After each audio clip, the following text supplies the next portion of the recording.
It's the Infinite Podcast. Go tell your friends. It's the Infinite Podcast. My God, it never ends. It's the Infinite Podcast with Rob and Court the Kid.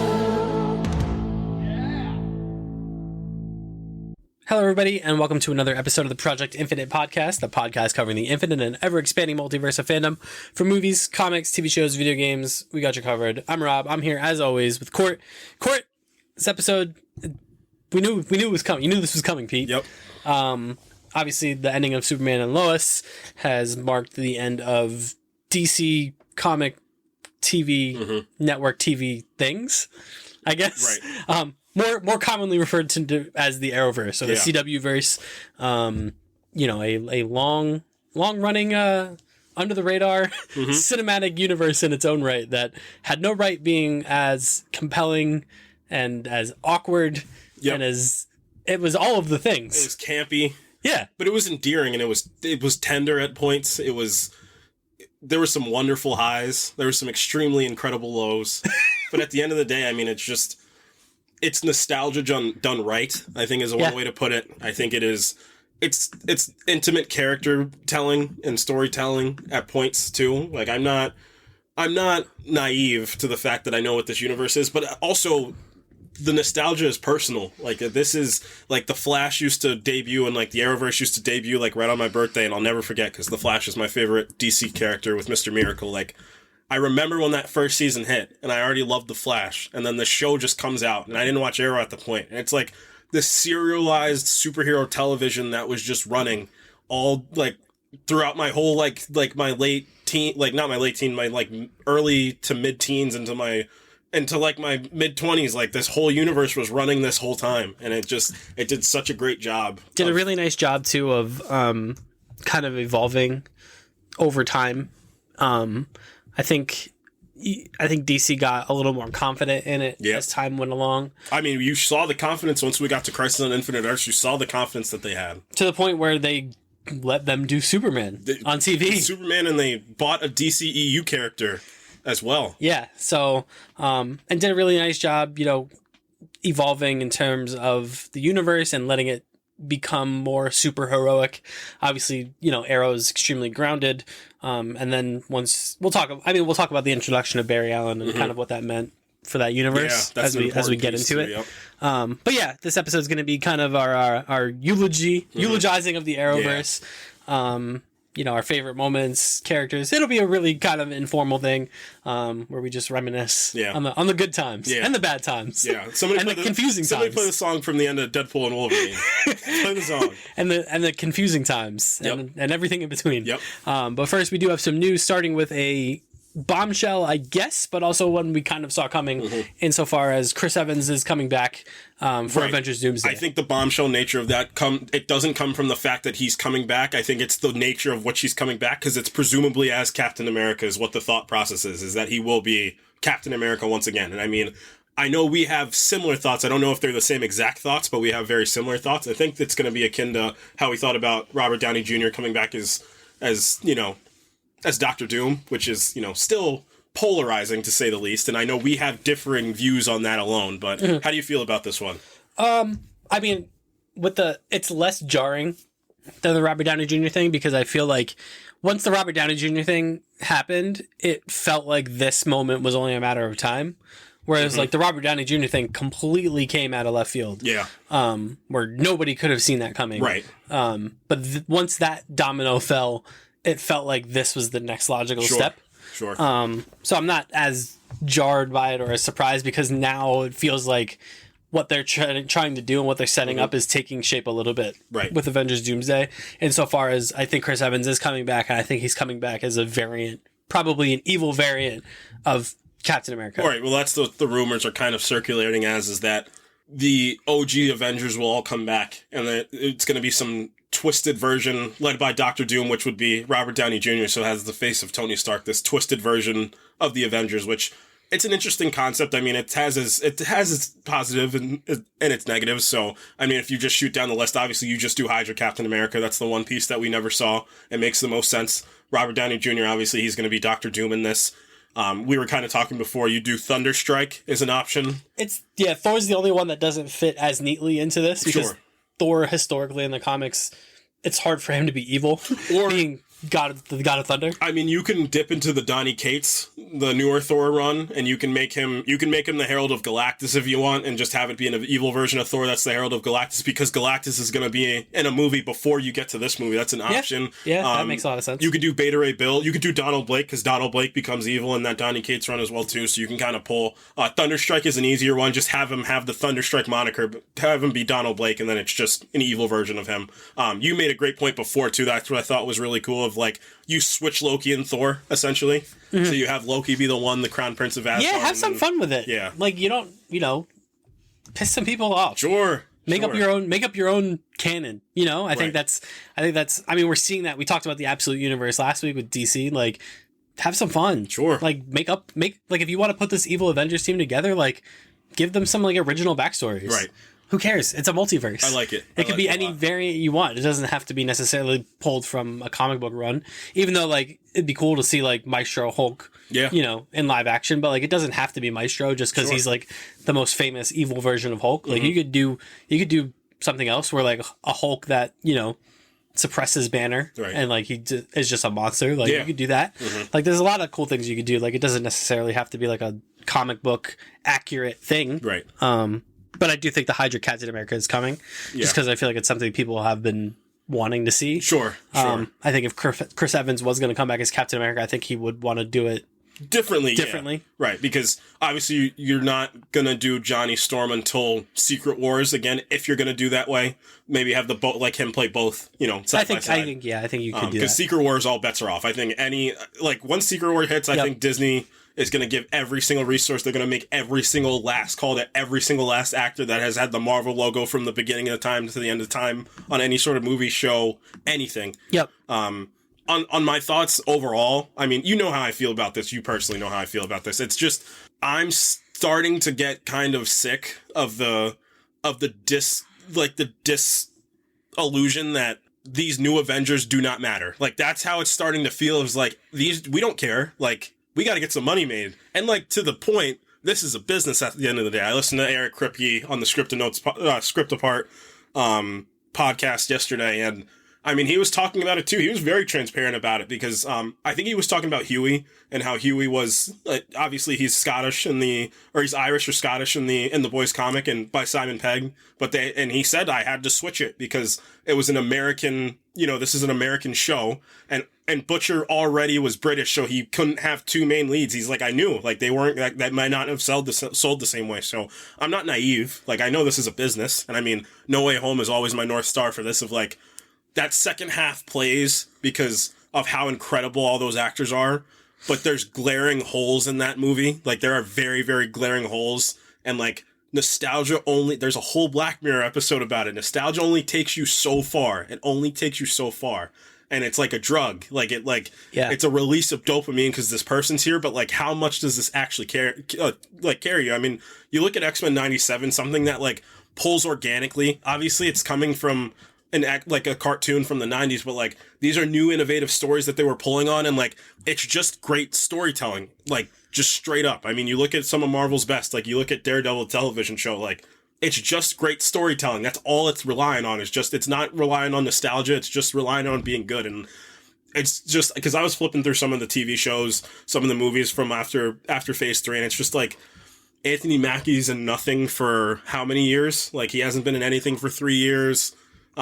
She-Hulk's been by the wayside. I mean, we thought Iman Vellani was going to be like their throw her in anything and get people and just nothing. Like, she's had one extra post-credit scene after the Marvels. Like, those are only projects. Like, it's just... Shang-Chi might be the biggest one out of that whole thing. And I mean, a movie that made money, a movie that was... reviewed well, a movie that invigorated a lot of, like, this, like, need for hand-to-hand action in the new age of the MCU as well, too. Like, there was so many cool things. Like, you can look at Kate Bishop as well, too. I know, again, she was in a post-credit scene, but there's so many things where I'm feeling like these new Avengers had such a great way. Like, obviously, Ant-Man and the Wasp, or Ant-Man Quantumania has an overlayer over it that's looming, that hurts their brand going into these Avengers movies, but it's still Paul Rudd at the end of the day. You can still get him in there. Even Doctor Strange as well too. Even Wanda, even Elizabeth Olsen as well too. Like the whole framework of the new Avengers feels so like backburnered. And it culminates in this because someone made an interesting point. You know, it's an observation that Avengers Endgame was the send-off, right, for the original Avengers, and we didn't even get another Avengers movie without those actors. And that's my thing. That's the big thing. Like, they're coming back for the next Avengers movie. Like, we couldn't even go... And, again, I still think what you do is you switch Secret Invasion, and, like, you make Secret Invasion as big a deal as it is in the comics. Like, you make the understanding, like, Secret Invasion is going to be this massive deal.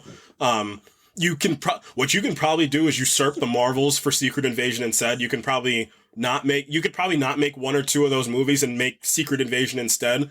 And like, again, like I already talked about this, like the whole cell, this is your new Avengers. Half of this team is fake. Like half of these team isn't real.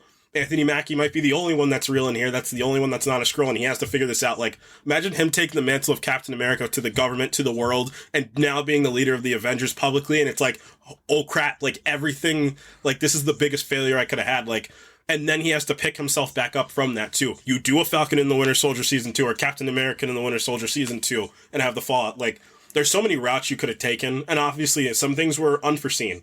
But again, like, even Chadwick Boseman's passing, you still made sure, like, Ryan Coogler made sure he got you guys Letitia Wright, still didn't get used for anything. Like, that's how I'm thinking. Like, none of these characters seem to be cared about. Yeah, and I mean to the Black Panther point, it almost feels like the Black Panther mythos is so separate now from all the other Marvel stuff. Yep. And how ingrained was it before? Like, it was the backbone. The first appearance of T'Challa is in a Captain America movie. And then the success of Black Panther made the backdrop of Infinity War Wakanda, so that shows you everything you need to know. And then Black Panther, I mean, obviously Black Panther 2 had so many mitigating circumstances, but it just feels like now, like, and then going into Black Panther 3, like, it just feels like that character in that corner of the Marvel Universe feels so sealed off. Right. I guess the only tether to the greater Marvel Universe in that movie is Ironheart.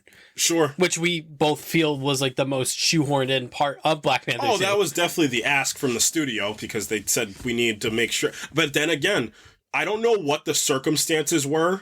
What was the rumor? The rumor that Jonathan Majors was supposed to be in Ironheart, and then he was removed. Obviously, he was removed from Ironheart, so that's why that show took, because that show got made in 2021. Like that show's been made for years. I believe it was 2022, something like that. 2-3 years later, and now we're finally getting the show in 2025. Like something probably happened where they had to completely shift the show. Yeah. But yeah, I mean, obviously, I'm not naive to myself either. Like, I'll take a bit in the step. Like, I will still. And the movie's going to make $1 bajillion. Exactly. And that's, I guess that's the ultimate counter to anything that we're saying is Spider-Man No Way Home made $1 billion. Right. Deadpool and Wolverine made $1 billion.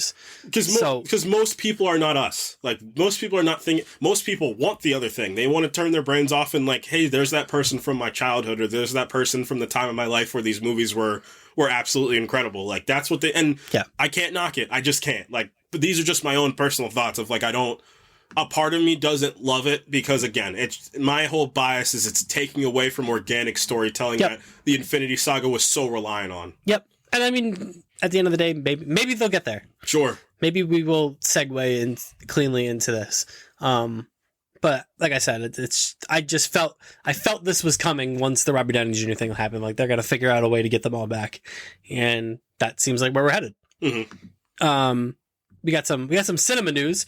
So we had a trailer for 28 Years Later. Yeah. The sequel to 28 Days Later. We're back to our roots.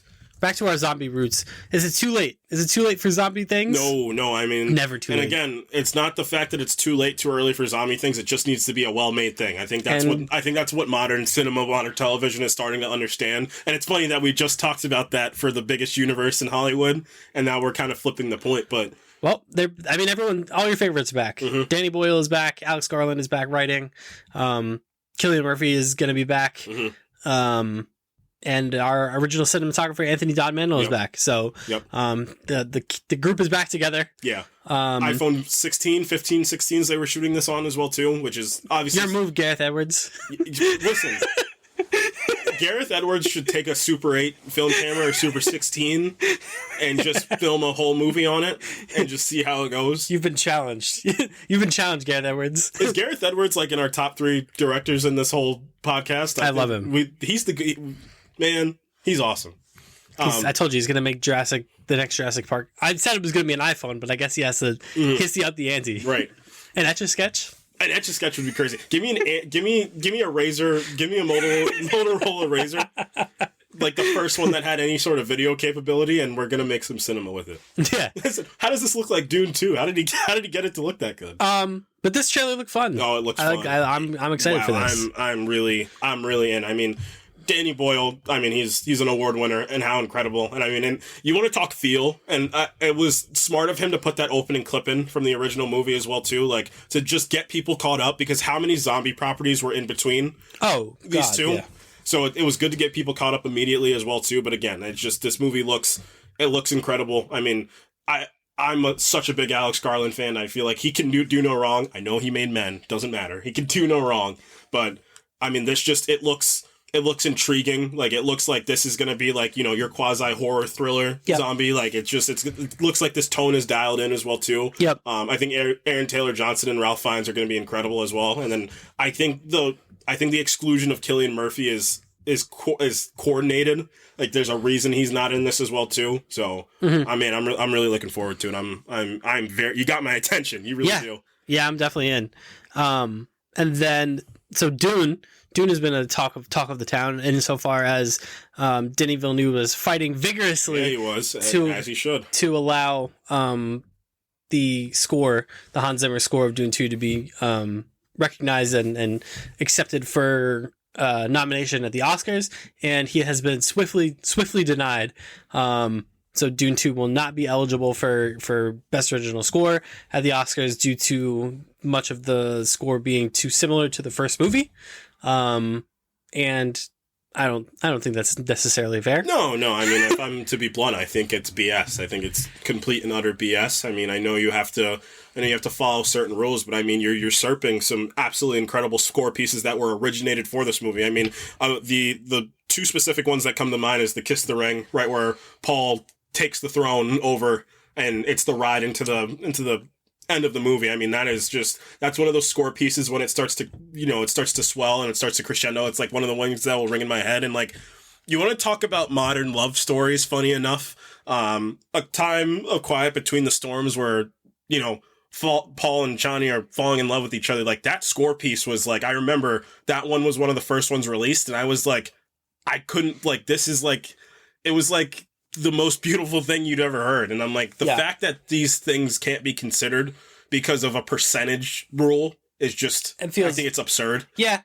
I think if they wanted to, you know, if they wanted to recognize Dune for this, like, just say we're judging it based on the new pieces. Like, it's still eligible, but we're going to look at, you know, if this thing's going to win, it's got to be judged on the new additions. Yeah. Like, you know, we're not going to judge it on the stuff from the first movie. Yeah, and I mean, obviously, there's been a lot of movies that I didn't see this year. I've been notoriously bad. Towards the back half of the year, this is usually where I start to cook, and I've been really bad. But I know score-wise, like, I don't think there's any sort of competition for this score if this score was submitted. There's no second movie that I can put my finger on that was even close to this. Like, this would have been the clear winner for Best Original Score. I mean, and again, this is still an original score. There's still so many pieces in here that are original. They're just remixed, and then there's still brand new score pieces in here. I think it's such like a discredit to somebody that's been in this business for so long as well too. Like, what a bit of a slap in the face as well too, of like, no, like, it's too similar to your first one, so we don't think we can like this. Like, come on, like, that's so, you're robbing the award of somebody that's deserving of it. I mean, how many new pieces of technology and new instruments that they made, and like, they had to like invent the way that music was made for the score, like, and you can't give it a Best Original Score nomination? Like, that's ridiculous. Yeah, it's silly. But what are you gonna do? It's the 2024 or it's the 2025 Oscar Best Original Score in my book, and it always will be. I mean, I think this movie is gonna rack up every conceivable technical award. Yeah. Like there's nothing better technically this year. Yeah, it is the best for sure. score of this year. It's still I need to see Anora because I believe that's the only one that's going to be in contention with this. And huge shout out to Sean Baker. That's one of my favorite filmmakers. I mean, he won Sundance off an iPhone, so shout out to him as well too. Shout out to Danny Boyle. Shout out to Sean Baker. But I mean, at the end of the day, and I mean, it's funny because I was looking because Interstellar's back in theaters, the 70 millimeter, and people, you hear about the resales, like people are reselling the tickets for like $215, and like there's people coming around the corner and be like, wait, is this one of the greatest movies? And Court's sitting in the back. I'm like, I've been trying to say this. Always has been one of the greatest films that's ever been made. But people were like, they were talking scale scope, and then Dune 2 came up, and it was just like, this is the best picture of this year. Like it truthfully is the best movie of this year. Yeah. Timothée Chalamet could get two best actor noms in the same year. Woo! I've been hearing some really good things about A Complete Unknown as well too. Interesting. That'd be cool. Well, it would be really cool. I don't think they would do that. But I don't think they're going to give it to him for Dune, unfortunately. Even though I believe that he put up some work. He staked his claim as one of the greatest young actors in Hollywood. Yeah. Speaking of best young actors in Hollywood, Jeremy Allen White. He's a great actor.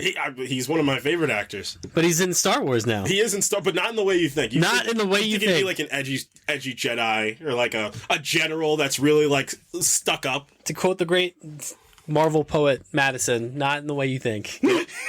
It's not what you think. Put her in Doomsday and Secret Wars. Yes. Have her be the main character. I would love that. I would love the entire... You know what they should do? They should make Madison a watcher. They should make Madison and Luis watchers. I want the entire Marvel Cinematic Universe retold from Madison's perspective. Mm-hmm. But anyway, Jeremy Allen White, a surprise casting in this movie that was already finished. This movie's done already, but he's in it now. Yeah. The Mandalorian and Grogu, he will appear as the son of Jabba the Hutt. Yeah. You couldn't have got anybody else to do this. Unless he loves Star Wars. That's what I said. Like, unless he just loves but like, I feel like he screams like broken Jedi, and you save him maybe for these new movies that you're gonna get if he's why does But he's a busy guy. I also understand that. Jabba the Hutt's son. Well, and also to that point, it's a voice role. Like, he just got to put his like pajamas on and just go to the studio, record and leave. And he's gonna be like you're not gonna know it's him unless you know it's him. But I made the point before we hopped on. Like, the funniest variant of this is like if he still has the same like tone as his voice from the bear. Like, it's the same thing. He's like, that would be the greatest. That'd be pretty good. That'd be worth it, actually. Just this edgy, like, just this edgy Jabba's son for no reason would be. He's edgy. Edgy would be pretty good. I'd be pretty in on that, actually. But like, where's he coming? I don't know. There's so many questions because like Boba Fett runs Tatooine now. Right. So like, is he? Are we supposed to root for him? I don't know what this movie's even about. He's coming back to claim. Why are they making this movie? Why is this a movie? This should have just been season 4. And also, like, the Mandalorian doesn't have shit to do with Tatooine. He was sitting on a bench outside of his house in the last movie. Like, I don't know what this movie's supposed to be about. I know what it's supposed to be about, but I don't know how he fits in this. Me neither. We'll move on. Remember when Boba Fett turned into the Mandalorian? That was crazy. I'm the main character now. American Psycho news. Yes. So we have our American Psycho, and it's Austin Butler. Outstanding pick. Pretty good. I know what a lot of the film nerdies like me thought it was going to be Jacob Elordi because I know he met with Luca Guadagnino. Also, you called your shot on that and you were wrong. Yeah, I was wrong. And also, huge shout out to Luca Guadagnino because, I mean, you're talking about a filmmaker that was already in his, late 50s by the time Call Me By Your Name came out, early 50s maybe, or late 40s, early 50s, and, like, the work he's put out... Wait a second. What? Austin Butler was in 3 episodes of Arrow? Yeah, you don't remember? That was Thea's boyfriend that turned out to be working for the League of Assassins. You don't remember that? God! I did not know this. I thought you were the Arrow guy. I thought we broke this down. You're the Arrow guy and I'm the Flash guy. Yeah, but I didn't know that it was Austin Butler. Yeah, it was Austin. You don't remember? I remember him. Well, now you do because you've looked at it and you're like, wait a minute, it was him. Wow. Yeah. Remember that? I knew he was too handsome to be in the CW. Yeah, that's when he had his super long hair. He wasn't a movie. He wasn't Elvis yet. He wasn't a movie star yet. But now he is, and now that's why he's getting to play the new American Psycho. Arrow legend. Austin Butler. Arrow is a gateway to superstardom. That's what I'm saying. If we really want to talk about it. Anyway, that incredible. blew my mind. Incredible pick. I mean, if you're somebody to play Patrick Bateman, I mean, Austin Butler as Fade Routher kind of cemented that as like, how incredible is this about to be? And I mean, he's a space psycho, and now he's an American psycho. I think the approach you do for this movie too is like you kind of pull from Bones and All to be a little bit more. What's the word I'm looking for? It's a little bit more like melodic, if that's a good word to use. Like it's sublime. I think that's the best way to describe Bones and All. It's like it's a sublime horror experience. I think that's the same approach you make for a movie like this. And again, like that tenderness that you throw on top of it, I think that's one of Luca Guadagnino's like one of his specialties. I mean, what an absolute incredible filmmaker that is. And over the last 7 years, like how many films has he made in the critically acclaimed? Like every single movie he makes is a hit. So yeah. That's gonna be something. Maybe it's probably gonna get him another Oscar nomination and maybe a win. Man, that Arrow thing really fucking threw me for a loop. Wow. No, I personally remembered because I do love Arrow, unlike you. I just didn't register that it was him. That was Thea's boyfriend that turned out to be evil. I know the character. I know the character, but it didn't. It's him. He's too famous, and he's him now. He's too famous to be. No, he's not. That character in Arrow. So before we eulogize the Arrowverse, we have to actually eulogize the Sony Spider-Man weird spin-off universe. Where's my Hypno Hustler movie? We're never getting it. No, it's in the vault. Maybe he'll show up in Secret Wars. Yeah, so coming off the back of this Craven movie not being reviewed well, to the fact that nobody apparently showed up at the Craven panel at one of the... Yeah. Like, nobody? That's wild. That's wild. Not even one guy? I would have gone. Yeah, if I was at like a Comic-Con and I had some free time, I'm like, oh, Craven panel. Craven, like, I would have walked in. This is like a Hollywood budgeted movie. Like, I'll be there. So off the bones of that and all the negative reception, Sony has decided we're done here. A decision that they should have made, admittedly, probably like 5 or 6 years ago. They should have been like, we're only making Venom movies. After Morbius, they probably should have made their decision. Right. But better late than never, but never late is better. Yeah, so the Sony universe is dead. Besides, Venom is bulletproof to all of this because they're the best movies ever. So what is your favorite Sony-verse movie that's not a Venom movie? Or it's Spider-Man? Morbius. It's not even remotely close. It's Morbius. Having not seen Craven yet, I'm gonna say Craven. That's actually the best way to think about it. Because Madam Web doesn't even deserve to even be in on this. No. What a ride. Don't do dumb things, says Madam Web. They really thought they had something with this. We're going to do a whole universe without Spider-Man in it. Okay. Mm-hmm. And guess what, guys? You got what you deserved. So I'm glad it's dead. Mm-hmm. Come on, man. Poor Michael Keaton. The Vulture is just stuck in limbo now. I think I saw someone say that he's back. Like someone just officially said that he's back in the MCU now. Like he just got back. Probably had something to do with Spider-Man again. Probably had something to do with Morbius though. And it's Morbin time. We're never gonna see that Sinister Six movie, are we? We never were, Robert. Come on, man. You don't know. But what about El Muerto? Yeah, because what was the Sinister... Bad Bunny was gonna be in it. Bad Bunny as El Muerto. You were gonna have Donald Glover as Hypno Hustler. What are you guys doing? Jared Leto as Morbius. What are we doing? Aaron Taylor Johnson as Craven. Dakota Johnson as Madam Web, and Venom. I guess. No, it would have been much funnier if Venom's like, nah, no. Knowing that, it would have been the Sinister Six fighting Venom. Maybe $1 billion movie. I mean, Venom's in it. Venom's in it, just beating the crap out of a bunch of people nobody cares about. And Morbius. See, when you say it like that. Like it's the Suicide Squad, but Venom... Come on! It's the Suicide Squad, but Venom wins, and he just kills them all. Yeah, it's like it's like if Starro won in the Suicide Squad. Yeah. That'd actually be amazing. God. I'm available. I'm glad it's over.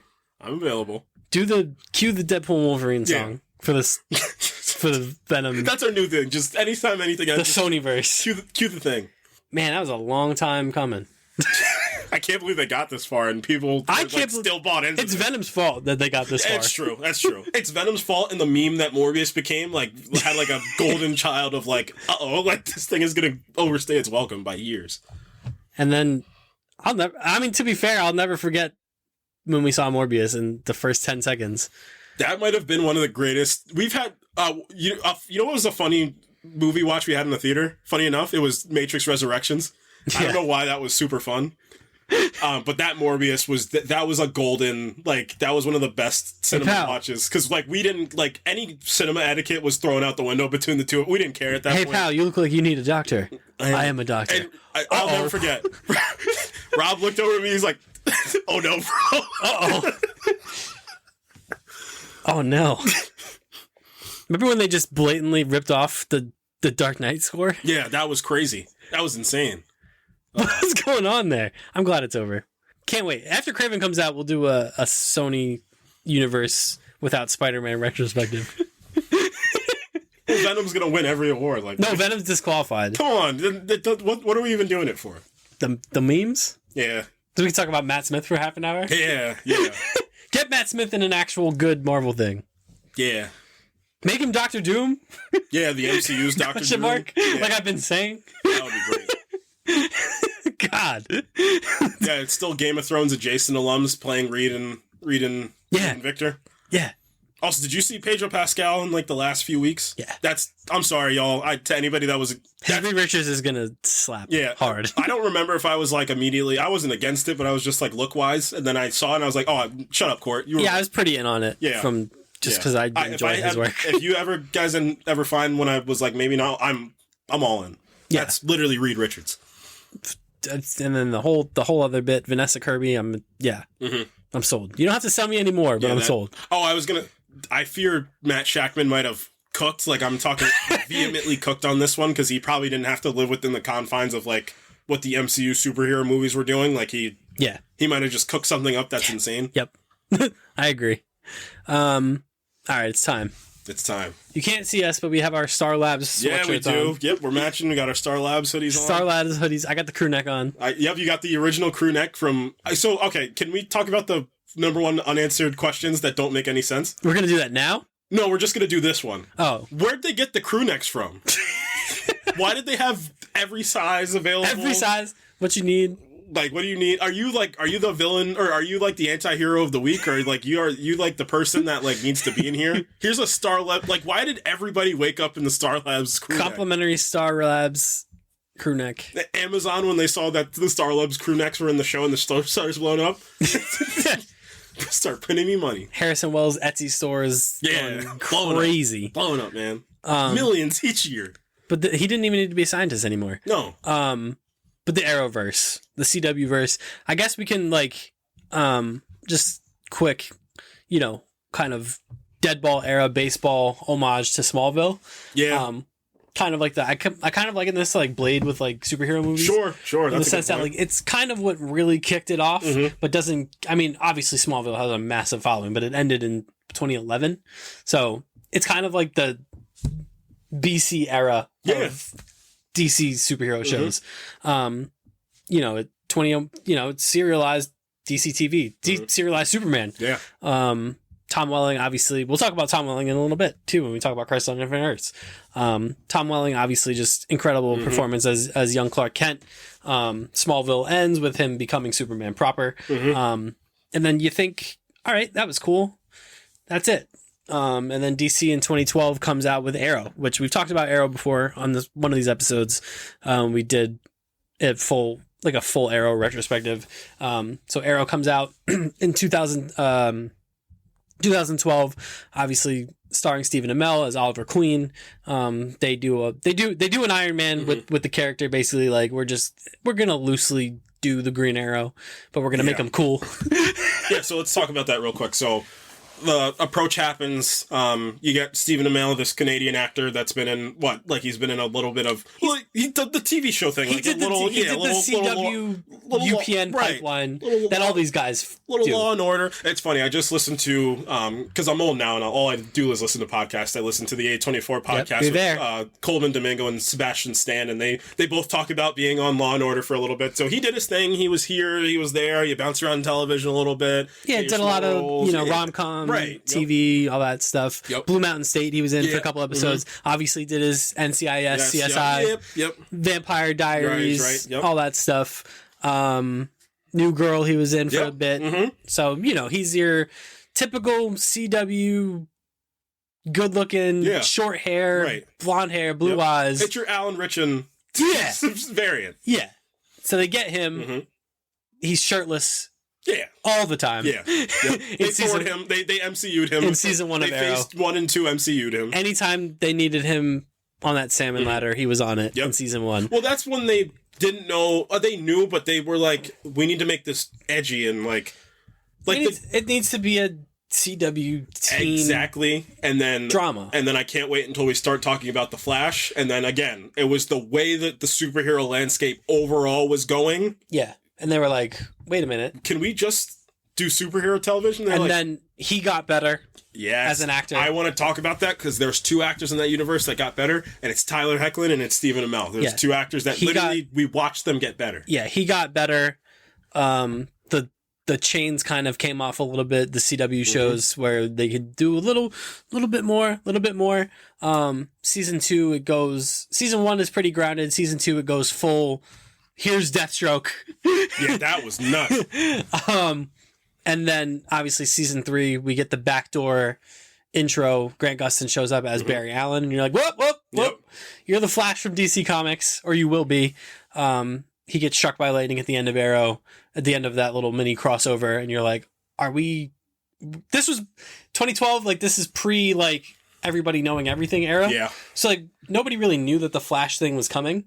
And then he got struck by lightning at the end of the episode. You're like, are they going to do the Flash? Yeah.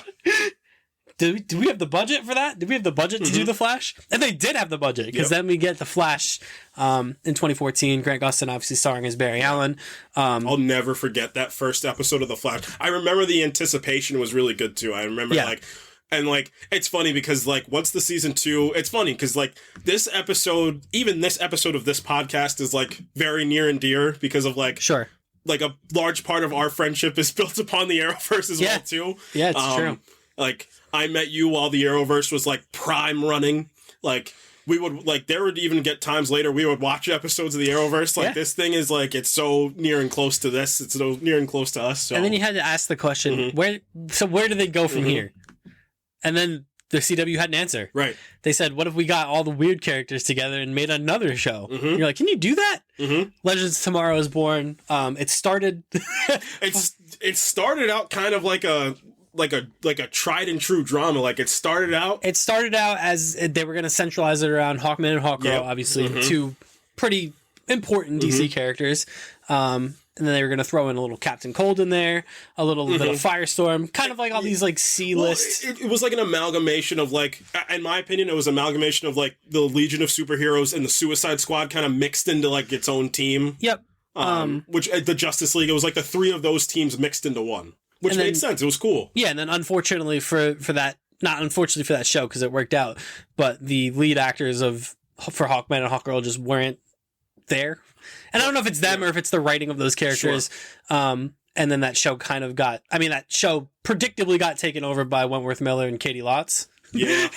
Yep. Rip Tyler as well, too. Yeah, Rip Hunter, Or Rip Hunter. Rip Hunter, yeah. I forget the actor's name, but I mean, I was going to say, like, most underrated character. It's him for me. It's Rip Hunter. Like, he is just the actor himself. He's, like, oozing charisma. Like, he's absolutely incredible, so. Yeah. That was, and then Supergirl. The CBS stepped in and said, "Hey, obviously we can't get Superman, but Supergirl on the table?" Question mark. And then they strike absolute gold with Melissa Benoist. Yeah. Just an incredible Supergirl. Yeah, it's something to say that your 3 lead actors for the 3 biggest shows that were like singular characters were that great and that synonymous with those characters as well too. And like it was to the point of like I knew Superman and Lois, and we'll talk about this, how like different it's not this isn't a CW show, that and Stargirl, but you know, I was like longing for Melissa Benoist to show up in that last season, or even on like the flash forward for Superman and Lois. Spoilers, but I'm not gonna say what happens with the flash forward. Like, I was longing for her to like show up in there and be like, or Aunt Kara's back. Like, I thought that would have been pretty cool. And then you get the massive, which showed so much confidence. You get the CBS episode of Supergirl gets Grant Gustin to be in an episode of Supergirl, and then you're like, whoa. Like, are we doing this? Then Supergirl gets moved to the CW, basically because of that, which paves the way for in season 2 of Supergirl, we get Tyler Hoechlin as Superman, and we'll talk about that, obviously, is probably one of our, spoiler alert, that is one of my favorite moments in the entire Arrowverse, is Tyler Hoechlin's first appearance as Superman. First episode of season 2 of Supergirl, like, I remember they released, like, a mini clip from it, and I was like, wait a minute, is that Superman? Is that Superman? So yeah, Legends, and then we didn't really finish our thought on Legends of Tomorrow, where it devolves into just a slapstick comedy. Well, I want to talk about season 2, because I think season 2 and season 3, they understand, especially season 2, it starts to really understand, like, the tone of the show. But then that's a show that, like, each season, his tones are massively different for whatever reason. But it does such a good job. That show does such a good job of it does what all great comedy kind of shows do. Because it divulges into, like, a comedy action at the end of the day. And then it one of the best moments of any of the crossovers is the death of Martin Stein. Yeah, man. Crisis on Earth X. And Crisis on Earth X, that is my favorite crossover. I think I agree with you. It is such, like, a dialed-in crossover. It gives all the characters everyone gets something to do. It gets this big superhero lineup moment. That's probably the best one that we've gotten so far. Yeah. So Legends of Tomorrow goes on for quite a while. Probably longer than anyone thought. And then 2018, again, CW's full steam ahead. They said, who else can we do? We're going to go with Black Lightning. And you're like, whoa. Black Lightning said, what if we spent 90% of the budget on music in the first 3 episodes? What are our And once again, which is a through line of all of these shows, you get an actor's actor to play your lead character, and the job Cress Williams did as Jefferson Pierce. Is it the voice? Is it the presence? There's something. It's all of it. It's something so uncanny, or not uncanny. There's something so, like, tried and true about Cress Williams as Black Lightning. And you know what's funny? He's so similar to Barry in so many ways. He's like he's an older, more realized version of what Barry could become. And I love the framing for that entire show. That he was retired, like his heyday was past him. Something we'd never seen before. Yep. And then he comes out of retirement to be Black Lightning again. And, one of my favorite moments from that character is the crossover, obviously, when he finally joins the Arrowverse proper. Oh, man. And he has a couple really great scenes with Grant Gustin. And then he has the amazing scene with Grant in the Elseworlds, not Elseworlds. It's the year after Crisis stuff. What was that? What was that event for Flash? I forget what it was. It was after Crisis. It was. Despero comes in. Oh yeah. And him and Grant have that amazing scene in their little Hall of Justice where he kind of gives them like a pep talk. Right. And I'm like, wow. And then I guess the most maligned series of all of this is Batwoman. Sure. It was their attempt at, we're going to do Gotham. We're going to do Gotham City. You're itching to do Batman, but I guarantee, because I think the heads at Warner Brothers were like, we gave you Superman. That's when I think the preliminaries on the Batman was working. Like, Ben Affleck he still was Batman at that time. Like, he still was Batman. Yep. So they were like, we might have 2 Batman running at the same, like, we can't have a 3rd Batman for television. But again, obviously it didn't work out, but they once again attached an A-list star to their main. They got Ruby Rose, which at the time I was like, wow, right, exactly. They got Ruby Rose to do this Batwoman show. Right. Yep. I thought she was pretty good. I like that. I like the edge that she brought to Kate Kane. I liked her scenes with Supergirl in the crossovers. That's probably my favorite part. And unfortunately, Ruby Rose had a really horrifying experience. Yeah, it just makes me sick on that set. Just felt like kind of the wheels were falling off at that point. Yeah. And they kind of stitched that show together, and she had a really horrific back injury. Yeah. On the set of Batwoman. She gets replaced by Javiska Leslie, who takes over the Batwoman mantle, but as Ryan Wilder. Yep. I enjoyed her Batwoman. She actually was pretty solid. It was like, and you have to work with what you have at that point when she's picking it up. And I think I think she did a pretty solid job. I can't really give any, critiques or complaints. I think for what she was given, that's not bad. That's actually pretty good. The Arrowverse got so popular at one point that, Matt, what the heck is his name? That plays Constantine. Oh, Matt Ryan. Matt Ryan came back, got resurrected. Constantine's another one of those BC before CW era, the Constantine show on UPN, and they seamlessly wove Constantine into the Arrowverse canon. He was cool. Kind of like Doctor Strange is in the MCU. Like, he was the magic person that, like, multiple shows were going to him. Yeah, that's one of the cool things about, obviously season 4 of Arrow isn't great, but when Constantine showed up, I was like, oh, shoot. Yeah. And Matt Ryan, synonymous with Constantine. I mean, he voices him in the animated series. Obviously has portrayed him in several TV shows now. So Matt Ryan, it was cool that he came back. And the Arrowverse popularized the art of the crossover. Yeah, man. Starting small with obviously the Arrow Flash crossovers, got bigger with the Legends of Tomorrow crossovers. Then they just got insane. When you're talking about Elseworlds, when you're talking about Crisis on Earth X, when you're talking about the Invasion crossover. And the point I want to make about how incredible that this is, and like how I can't overstate the logistical nightmare that television is. Because when you talk television, and I don't think a lot of people realize this, when you talk about a film, that's it. It's your movie. Television, a lot of the times, is written as the season is going on. You're writing these... So the fact that they could previs, they can, like, pre-plan all of these things. Like, the logistical nightmare to probably get Flash and Arrow together was probably a nightmare. You talk about, once you get into Crisis on... Or once you get into Invasion...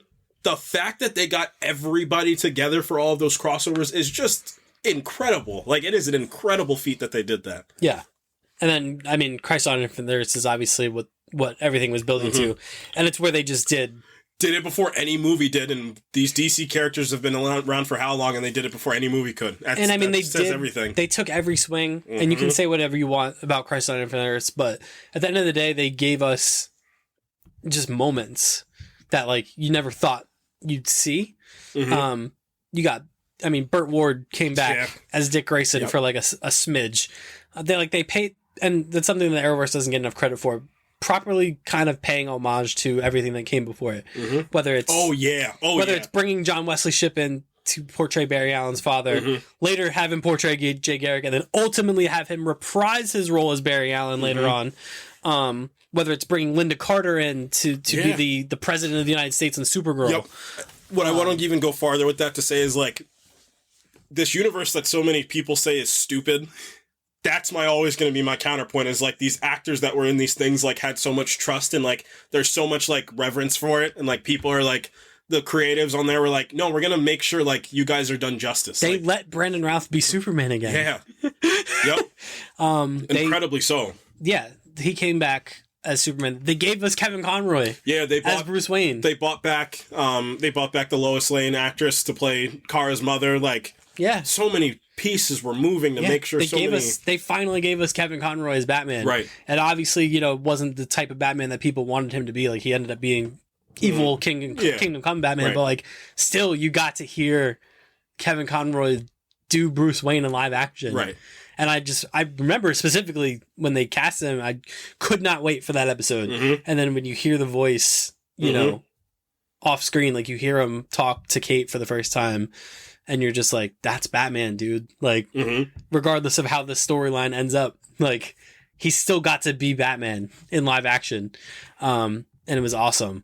All the way, and comes all the way back to Smallville as Tom Welling ultimately comes back also in Crisis on Infinite Earths as Clark Kent. Awesome stuff. And then obviously Superman and Lois, being the ending of it.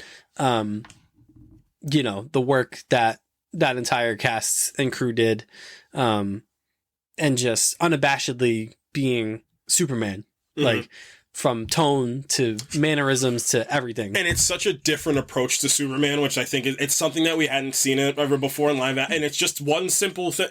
Give him kids.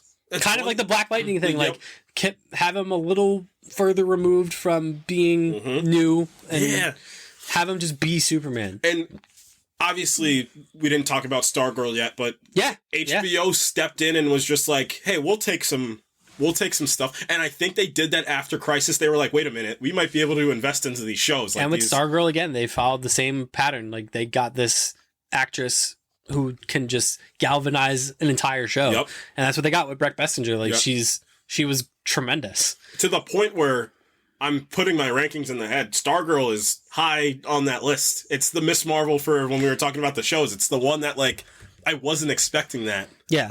So, I mean, all that being said, let's just start talking some moments and characters and you want to volley some moments? Yeah. I mean, who's your guy, gal, or other in the DC in the Arrowverse? I mean, I know who it is, but yeah, it's Oliver Queen. It's that there's just something, I don't know, just I love not just the arc of that character, but obviously Stephen Amell's portrayal of him. But he brought, when you got to the crossovers, there was this gravitas that Oliver had. He's Batman. He was fine. He was the one that, like, and he even says, like, you guys all have powers, I don't, but, like, you still will listen to me. And I just remember the Invasion crossover when they're all together and Cisco, they're like arguing back and forth. They're like, we need like a leader, whatever.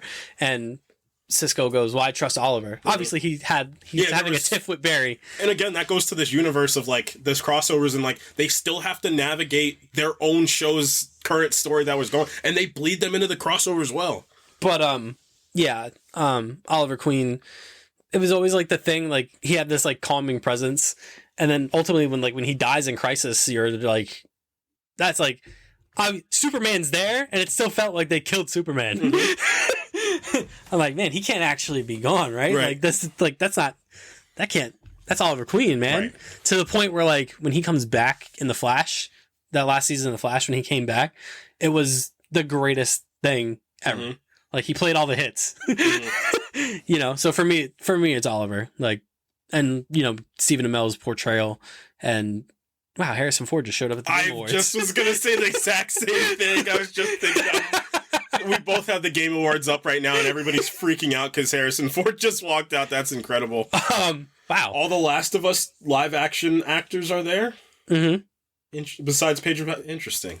But, yeah, Stephen Amell, man, his ascent from CW good-looking guy to bona fide, like, actual actor. Yeah. To the point where, like, Netflix gave him a show with his cousin, which was pretty cool. Yeah. He played Firestorm, which is pretty cool. So for me, it's Oliver. Mm-hmm. And then for you, I mean, you can just say it's Barry Allen. I mean, it's funny. Like, I don't know, and even our relationship is like this, which I think is the funniest thing ever. Yeah. Like, this is a very Oliver Barry relationship too. Like, I mean, you want to talk about, like, just like a sweet man, you know what I mean? Like, just like a sweet person, a sweet presence, and, like, he was the hope. Like, he was the hope part of this universe. It's like, they were Batman and Superman. Like, he was the hope part. And, like, you want to talk about Grant Gustin, like, we talk about the Stephen Amell thing of, like, he molded himself. Like, Grant Gustin walked in being a really good actor. Like, he walked in being a really good actor. He walked in somebody you can root for week in, week out. And, like, again, you want to talk, like, your Christopher Reeves is, like, your people that are, like, you know, they have that feeling of, like, there's more. I feel like Grant Gustin also had that bit of more. Like, he had that angst early in season 1, but, like, once he, like, faded away from that, and, like, especially you get into season 2, season 3, like, for as whatever happens on the later seasons of The Flash, like, one shining piece the whole through was Grant Gustin. He was always him. And, like, even, like, because this is just development in general in life, like, even Grant Gustin still got better. Like, he still got, and then, like, you know, you change his character, you give his character some children as well, too. Like, he turned into that father, like, but I can't say enough great things about Grant Gustin and, like, how much of, like, a backbone he is to this universe of, like, again, like, he's the perfect inverse to Oliver. Like, he is, like, this hopeful, you know, somewhat happy-go-lucky, like, this, like, triumphant character, I think is the best thing to describe him. And it's just, and again, like, The Flash was already one of my favorite comic book characters as well, too.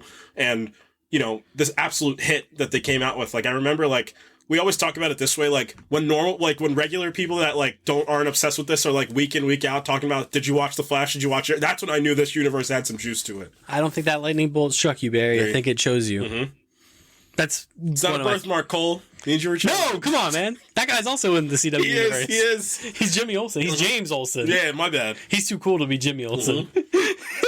Mm-hmm. Yeah, so Oliver and Barry, obviously easy ones. Just a couple I also want to highlight. Wentworth Miller. Yeah. as Captain Cold. Just again, kind of like your Grant Gustin thing, just stepped on set and you're like, wait, is he the best actor on the planet? Understood the assignment of playing Captain Cold, but also giving that character a little oomph, which culminates in Legend Season 1, which is obviously his finest hour as Captain Cold. There are no strings on me. Granted, they tried the, guy and gal relationship with him and Sarah. Yeah. And just didn't work. Right. I mean, I'll throw it over to the villain side. I mean, I just want to... I mean, I'll let you take the Arrow one. I'll take the Flash one if you want. Unless you want to switch. I'll take the Arrow one. You take the Flash one. Because he turned out to be the ultimate villain of this entire universe. But, I mean, I'll talk Manu Bennett for a second. You want to talk, like, somebody that... Because Malcolm Merlin, the actor... John Barrowman. Yeah, John Barrowman, like, incredible. Oh, we amazing. love John Barrowman. And, like, that's, like, one of those situations where he's like a Loki. Like, he's going to be in this for a while. Like, you don't have to worry about him leaving. But Manu Bennett, man, when he stepped in, like, you want to talk immediately raising stakes and immediately, like, for a season 2 to be so, like, because a lot of times this will happen in shows, like, the season 2 is, like, might get a little comfortable. Like, that was, like, an absolute kick into overdrive. So. And then it was to the point where, like, Manu Bennett, we're like, is he actually... Are they just gonna do Deathstroke? And then he showed up in the full gear, and you're like, "Oh shoot!" But yeah, I mean, you're not gonna be able to look past any villain in this Arrowverse and not talk about Tom Cavanaugh. Yeah, yep. Go off, man. I would say Tom Cavanaugh and Matt Letcher, to be honest with you, like just the concept and character and execution of the Reverse Flash in the Arrowverse was nothing short of just absolutely remarkable. That reveal, the man in the yellow suit reveal, Merry Christmas. Yep. Everything about Reverse Flash was just expertly handled. And he got a little campy at the end there. Everybody gets campy in this universe. Even Oliver does. Everybody does. Yeah. Everyone he got a little campy at the end, but still anytime he spoke, you heard it. And yeah, I mean, just the Reverse Flash, that first season of The Flash is built upon... It's really just built upon the relationship between Barry and Wells. Why did you kill my mother? Because I hate you. Dog. Oh, new Witcher game. Sick. Yeah, I was just... Yep. There it is. But yeah, I mean, the Reverse Flash... when you go down the list of those Arrowverse villains, it's a deep slate. Man. A lot of them they keep alive too, which I appreciate. They keep a lot of them alive. Like you're talking about Deathstroke, you're talking about Merlin, Tobias Whale, if you want to dip there. Tobias Whale's a tremendous. Oh, you want to talk about one of the most underrated? What Icicle? You can throw in there from Stargirl as well too. Icicle was a problem, a bona fide lunatic. Yeah, he was. But Tobias Whale's a great one. I mean, a villain so good they just used him for the entire run of Black Lightning. Yep. However absurd that the scenarios became, he just was a constant. Prometheus. Talk about this was what this Arrowverse did so well. They took these characters that no one had heard of or gave a shit about, and they made them just incredible either heroes or villains. Prometheus is probably the best example of that. Prometheus is this D-tier, E-tier Batman villain who's kind of sort of a dark reflection of Batman, but not really. Yeah. That's kind of like his backstory. Yeah, because when is he big? I think he's pretty big in the Grant Morrison run of Batman, but like nobody's thinking about Prometheus. But then I always forget what's the actor's name. Steps in as well too. And you want to talk about one of the best bait and switches as well too? You just know he's vigilante because again, Adrian Chase. Yeah, Adrian Chase. Like you just know he's vigilante. You dip into the comics, like this is the area. You just hop on, you go on Google, like who is Adrian Chase? That's vigilante. And they kept intercutting him with vigilante. They make it a point. I think it's like the 6th or 7th episode. I'm pretty sure where. It's literally like he's got to go vigilante, immediately shows up, and you're like, all right, just Oliver and the team are the only ones that don't know he's vigilante. Like, everybody knows it's him. And then the bait and switch to make him Prometheus, like, it's to the point where, like, he showed up in She-Hulk. We couldn't trust him. He showed up he's an Abbott. I can't trust him. I can never trust him ever again.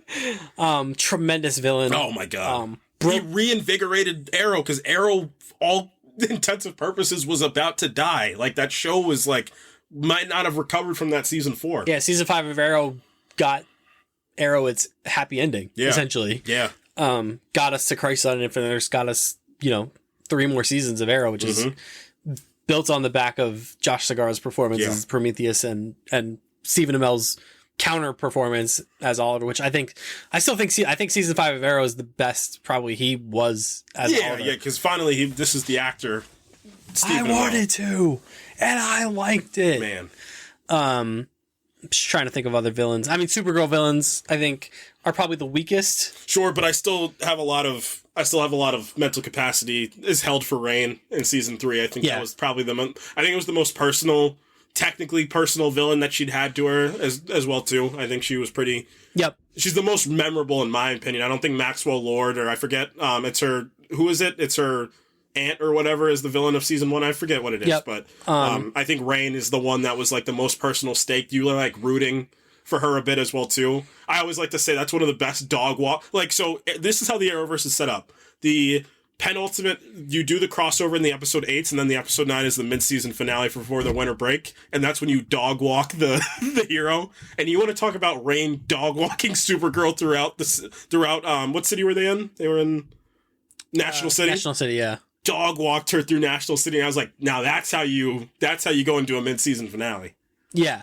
Oh yeah, I mean we can talk about our favorite dog walkings real quick. Oh, I mean I know what my number one it'll always be. It's when Zoom just demolished Barry to the point where Barry's speed wasn't even gone. He was just like, I can't walk anymore. He's like, Barry, you're healed. He's like, I don't want to be. That was bad. Yeah, Zoom. Man, Zoom. Teddy Sears, man. Teddy Sears and Tony Todd. Tony Todd. Oh, who did the voice? Who did the voice of Zoom proper when he was masked up?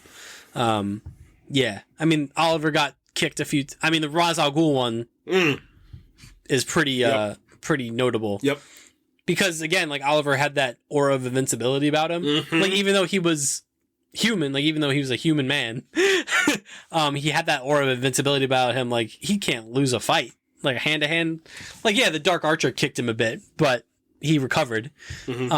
And then Ra's al Ghul just straight up kills him. Mm-hmm. And you're like, wait a second, stabbed him, kicked him off a mountain, and you're like, yep, it's traumatizing. You're like, wait a second. Yep. And then I mean, Legends of Tomorrow never really had that. I mean, the Legion of Doom pretty much does it, but Legends again was a little more lighthearted, so like they never really get except for season 1.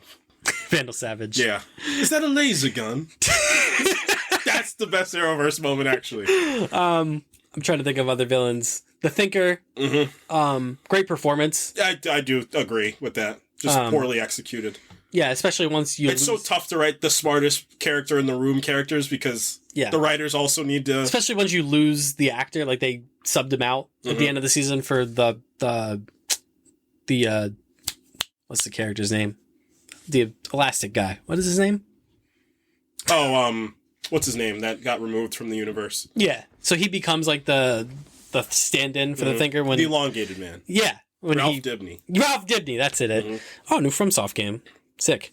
This is going to be what the last few minutes of this is we're just going to interject some Game Award stuff into this. Yeah. I'm trying to figure out what this is. It's not Bloodborne. Mm-mm. It is FromSoft, though. Is it another Dark Souls game? It's looking very Dark Soulsy. I'll see what happens when the title card pops up. Man. What was I talking about? Oh, the Thinker. Yeah. Who else was villains? Godspeed. I remember being really cool. We were really hyped for Godspeed, and it just didn't. Disappointment. Big disappointment for Godspeed. I mean, you want to talk about John Cryer as Lex Luthor, and then subsequently Michael Cudlitz, and two very different but two very really good performances. I like the Cryer performance as the businessman Lex Luthor, and he's the CW one. But then you get into the Superman one that's Cudlitz, like a little. When this final season, when he becomes like Lex Luthor, like proper.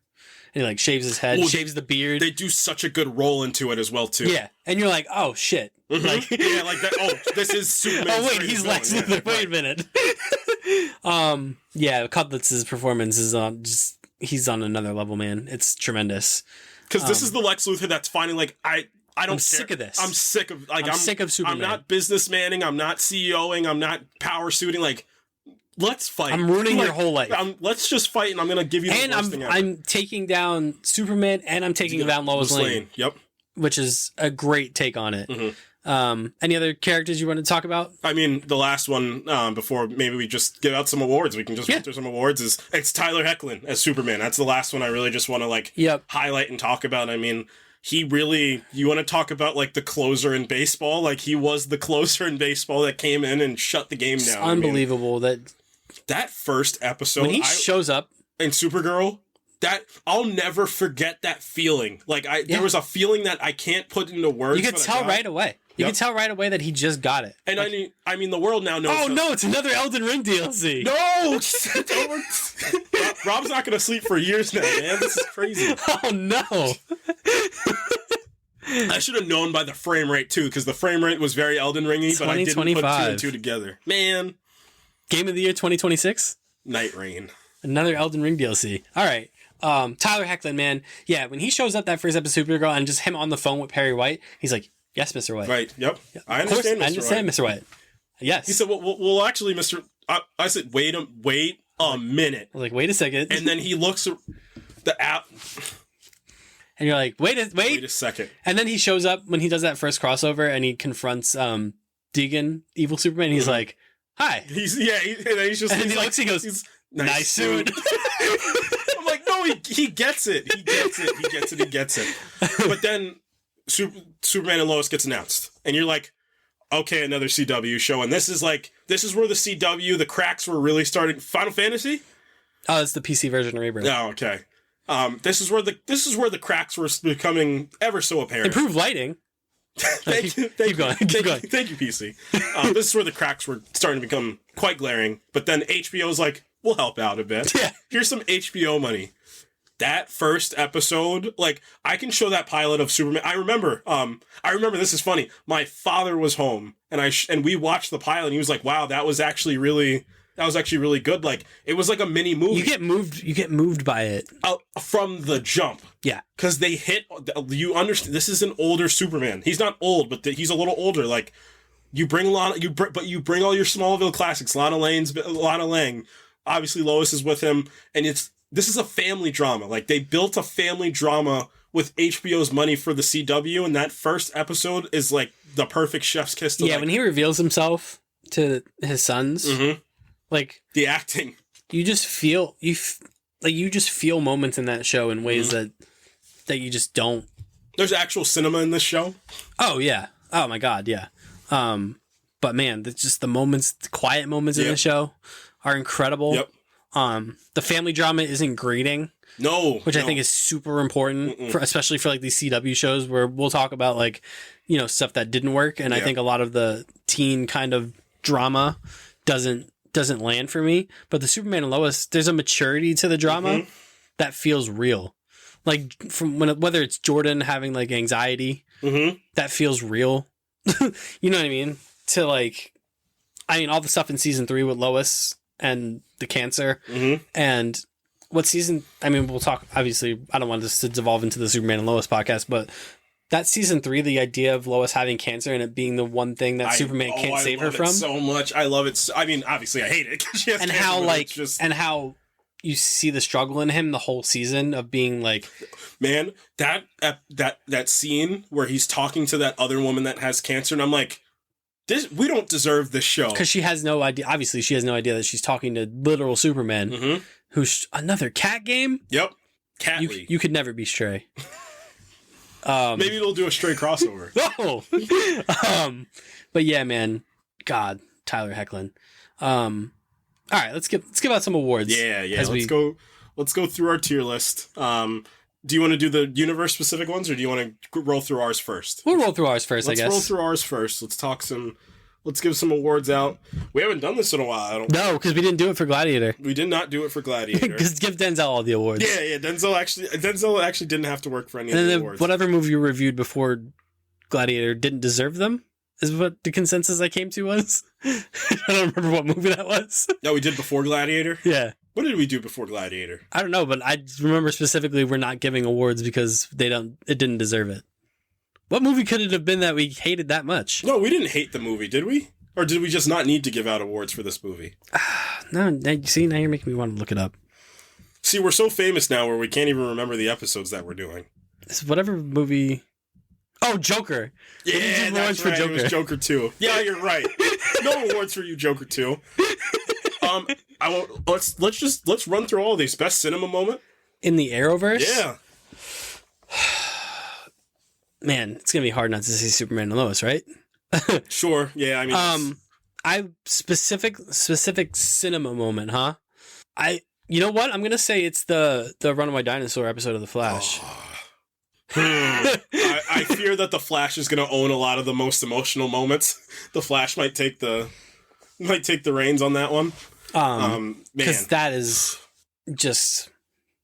Ooh, I'm glad you said that one. You know which one I'm going to use? I can't remember if it was the Flash episode or the Legends episode, but the one with Captain Cold and his younger self. I think it was the Legends episode. It was the Legends episode. Yeah. Man, out of a season 1 to start attacking like that. Well, that's, they had so much confidence in Wentworth Miller to be like, it's supposed to be a show about Hawkman and Hawkgirl, but Captain Cold and White Canary are the actual main characters of the show. And that episode, when he goes back and he gives his younger self a pep talk, basically saying like, hey, like, it's going to be all right. Yeah. Like, be there for your sister and it's going to be all right. And he just kind of like, I'm like, oh shit. Yeah. Wentworth Miller, you're doing the acting, Wentworth Miller. Wow. Best actor to join the franchise. This is, I mean, how deep can we go? As whatever you want. Because like obviously Grant Gustin. We'll talk after. Or do you want to talk like supporting character basically? We'll do supporting character. This might be controversial given, my stance on this character's relationships. I'm going to say Emily Bett Rickards as Felicity. Okay. I think she is a genuine injection of those first few seasons of Arrow before like the Olicity drama like takes over the show. She is a legitimate injection of like, this character is awesome. It's fun. Like for this show. Like that's good. He needs her in this show because like he bounces off of Diggle, but like they have a different relationship. Sure. Whereas like Felicity comes in and she's just like this, she belongs in the Flash universe, but she's stuck in the Arrow universe. Yep. And I feel like that was always the best thing for her until like she took over the show. Yeah. In like seasons 4 and onward. That's good. I'm going to think 2020 vision. It's Brandon Routh. 2020 vision thinking like all the way through and to culminate to finally get the getting him back as Superman. There's a lot of people that you could pick for this, to be honest with you. Like, I mean, like into the Arrowverse proper, like Cress Williams, like when they brought him in for Black Lightning, like immediate, just I can go to Beck Bressinger as well and say the same exact thing. It's like it's the same concept. Like this universe, Legends is the only one we won't use for this, but each of the main characters for every single show, every single last one of them hit. Yeah, every single last one of them. Yeah. Favorite side character? 3, 2, 1. Jesse L. Martin. Yeah, Joe West. This is a great category for this universe in particular because there are they built a whole TV show around side characters. Yep. I mean, you know what? I'll remix. It's gonna be Martin Stein. You know. I'm gonna save that one. Actually, I'm gonna save that one. I'm gonna stick with Joe West, and I'm gonna save Jesse L. Martin's great. I mean, again, one of those like steady hands, reliable. We're getting an actor on set, someone who's he did a bajillion seasons of Law and Order. We're sliding him into the detective role. Like he's gonna crush it. And then he's just that Joe West's dad wisdom that he's just famous for. Yep. Jesse L. Martin. If I had to pick a different one that wasn't Jesse L. Martin, man, it's tough. I'm going to say I might go to Black Lightning on this one and say James Remar. Yeah, sure. Sure, that's actually pretty good. I like again, like similar to like the Jesse L. Martin thing. Like obviously you have Cress Williams already, but you're gonna bring in like another actor. To that point, for that character, you have to have a little bit more of something because you have to counter Cress Williams at the end of the day. Like you need instead of like a Felicity or a Cisco, you need like an Alfred, right, for Black Lightning, and they got that with James Remar. Did, yeah. He's like Alfred for Black Lightning, like right, which I thought was really inspired, and again, kind of like surprising casting that like, damn, they got like James Remar for the CW, like, CW show. James Remar. What are you doing? Yeah. The saddest moment. All start. It's easily when Barry goes back in this Flash season 1 and he can't save his mother. And he's like, "It's your Barry, Mom," and she's just like, "I don't understand." He's like, "Wait, Barry?" And she realizes that it's actually him. I don't even want to think about it anymore. The Flash has 2 of those. It's that and it's the death of his father, which is man. Oh God, I can't, man. I can't. What's yours, man? It's the death of Martin Stein. Man, talk about something that you just didn't see coming, like, at all. Mm-hmm. You're like, you can't kill a legend. Like, they're the fun. Yeah, they're the fun ones. They're the fun, whimsical ones. Like, you can't. And, like, that moment, like, when they're split and Stein gets shot, and your heart drops, and you just realize, like, there's no way out of this. Mm-hmm. Like, he's gonna die. And he starts telling Jefferson about, like, his daughter, like, that he just established this relationship with. And it's in a crossover of all things. So you're like, they're all going to make it. Like, the crossovers are like this, like it's the comic book thing. Like, they're going to all team up and have a fun adventure and beat the bad guy. And all go their separate ways. Like, no one's actually supposed to die in these things. Yeah. I think, granted, Oliver dies in Crisis on Infinite Earths. But that was pre-planned. Like, you knew that was coming. Like, you knew you didn't know it was going to happen in the first episode of Crisis on Infinite Earths. But, man, Martin Stein thing. And Victor Garber, again, your cinema's Victor Garber, like, actor, like, brought so much gravitas to that Martin Stein role from when he first shows up as the Professor Martin Stein. And then he obviously is with Robbie Amell the first time, and then obviously hits his stride with Fran's drama as Jefferson Jackson, and Firestorm is incredible. I love that character, and both those actors bring so much to the role. But the death of Martin Stein, like, that hit me, like, that hurt. Like, that one hurt. Best relationship. It's Martin Stein and Jefferson. Jax. Yeah. That's the one. That's why I specifically saved that one. That is the best relationship. And that it's maybe not, but for me it is. It's so good, man. I can just spitball these. I mean, I can go Superman and Lois. Yep, that's a big one. I can do Jonathan and Jordan as well too. They have a pretty special relationship as well too. Oliver and Dig. That's one of the first inceptors of this entire thing. You can go Black Lightning and his daughters on top of that too. Like, you have so many different ones you can pull from in here. I mean, yeah. You can do, like, the Breakfast Clubby teen piece from Stargirl. Like, there's so many different places. They're good. You know what's a sad moment in this universe? When what's the magician from Stargirl? What was his name? Yeah. When his son died. Oh my God, I'll never forget that. I said, wait, no. Yeah, there's a lot of good ones. No, I'm not saying Barry and Iris, and I'm not saying Oliver and Felicity. Those relationships were fine. You could do Dig and Lila for, like, the... I like Dig and Lila. Yep. I mean, realistically, the best one is probably Clark and Lois, right? I think it's either Clark and Lois, or I don't know, man. That Crest, or that Black Lightning and it's Jefferson and his daughters. I think that one's a really... My girls. Yeah, my girls. Like, that's like the backbone of the only reason that, like, he kept going. Variations of John Wesley Shipp and Grant Gustin. Oh my God, that's a really good one too. Whether it's Barry and his dad, whether it's Barry and Jay Garrick, or whether it's Barry and older Barry. Yeah. Yep. Those two together, like, just click. Like, they just work together really, really well. Yeah. Most heroic moment? I mean, I'm biased for this one. It's Oliver's sacrifice in Crisis on Infinite Earths. That's a really good one.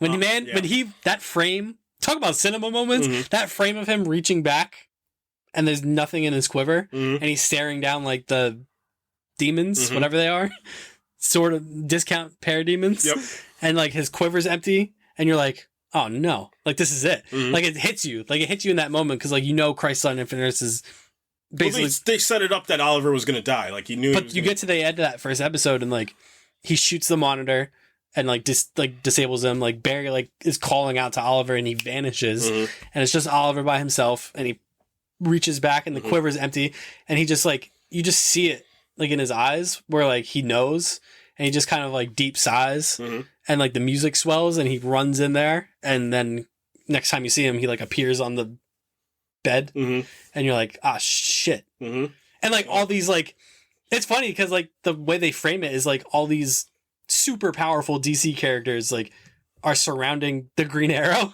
Yeah. It's like the Flash is there, Supergirl is there, Superman is there, Yep. and they're all just like watching like God die. You're like, oh shit. Also, my real answer for best introduction to the universe is Catherine McNamara as Mia Queen, but we'll save that for another category. What's yours? My most heroic moment, I can easily go Barry, the end of season 1. Him jumping into that portal and not knowing what's going to happen, and to him be such a young hero. To Us also not knowing what's going to happen? Yeah. That's when that universe had the absolute juice. When you're like, yep, I'm intrigued. Season 1 of The Flash ends with him jumping into a wormhole. And you're like, excuse me? that can't be it. No, that in fact was not it. Open the multiverse for the whole universe. Welcome to Earth 2. What? There's another Earth. Huh? Multiple Earths. Oh, no. Infinite Earths. Talos. He said, how many Earths are there, Talos? Infinite. Oh my god. Oh my god. You knew and you didn't want me to know. I don't think there's enough room in this universe. I think that's your style. The monitor to the monitor. Oh my god. Oh my god. Yeah, I'm gonna have to go with that one. I mean, that's a good one. Yeah. A crisis is imminent. Mm-hmm. Something is coming. Someone way more powerful than myself. Uh-oh. Also, shout out to Captain Cold's Sacrifice. There are no strings on me. It's pretty good. Earth 90 Barry Allen Sacrifice. Oh, that's good. That's really good. Crisis on Infinite Earths. Black Lightning also, well, he gets replaced. He was gonna, so. Yeah. The Wells, the Sacrifice of Wells. Wellses, plural. At the end of, is that season 7 of The Flash? It's either 6 or 7. When he talks to the different Wells. Superman season 3. Superman and Lois season 3. Against Doomsday. Great Doomsday. That dang Doomsday. Every time Superman or Doomsday. Yeah, there's a lot of good ones. Let me run through. Let's do this. Favorite legacy actor in this universe. I was gonna bring that one up. I was gonna bring that up as a category, like favorite kind of like not cameo, but like, you know, homage casting, I guess you can say. Yeah. Mine's easily it's John Wesley Shipp. I don't even. That's probably the correct answer. I'm just gonna say Kevin Conroy. Just seeing him play some version of Bruce Wayne in live action was just like cathartic, right? For like anyone that grew up on Batman the Animated Series, like, man, Clark, always serving to something with a name or a flag or a badge, and I'm like, that's Batman, dude. Yeah, like that's Batman. Like Batman. I don't care. I don't care that he's beating up Supergirl and Batwoman. I don't care. He's Batman. Like, what's your favorite heat check performance? I have a weird Wild Dog. Wild Dog is good. I have a weird way to think about mine. It's Legends of Tomorrow itself as a concept. Because I don't understand. You know what it actually is? It's probably Stargirl if I want to think about it that way. Like, even in the heat of battle, he don't miss. Yeah. Stargirl came in immediately. It felt different. Obviously, it was coming out on HBO Max at that time, too, but it felt different. It was one of the best week-to-week watches that I'd ever had in this universe as well, too, and this is deep into this universe. Like, a week-to-week, I'm invested in this. I was really surprised at. Is Titans canon to this whole conversation? Technically. Because there's that one episode of Titans where Beast Boy goes into the multiverse, and Grant Gustin runs around him. Not actual Grant Gustin. And then he crosses over into Stargirl. Yeah. I don't know, man.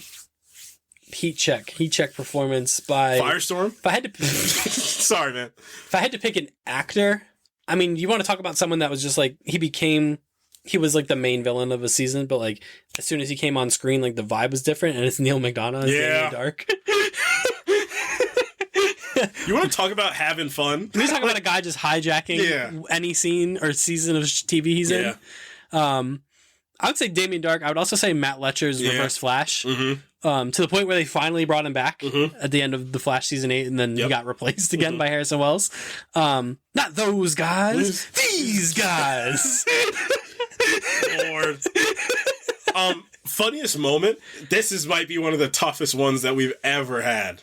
Oh man.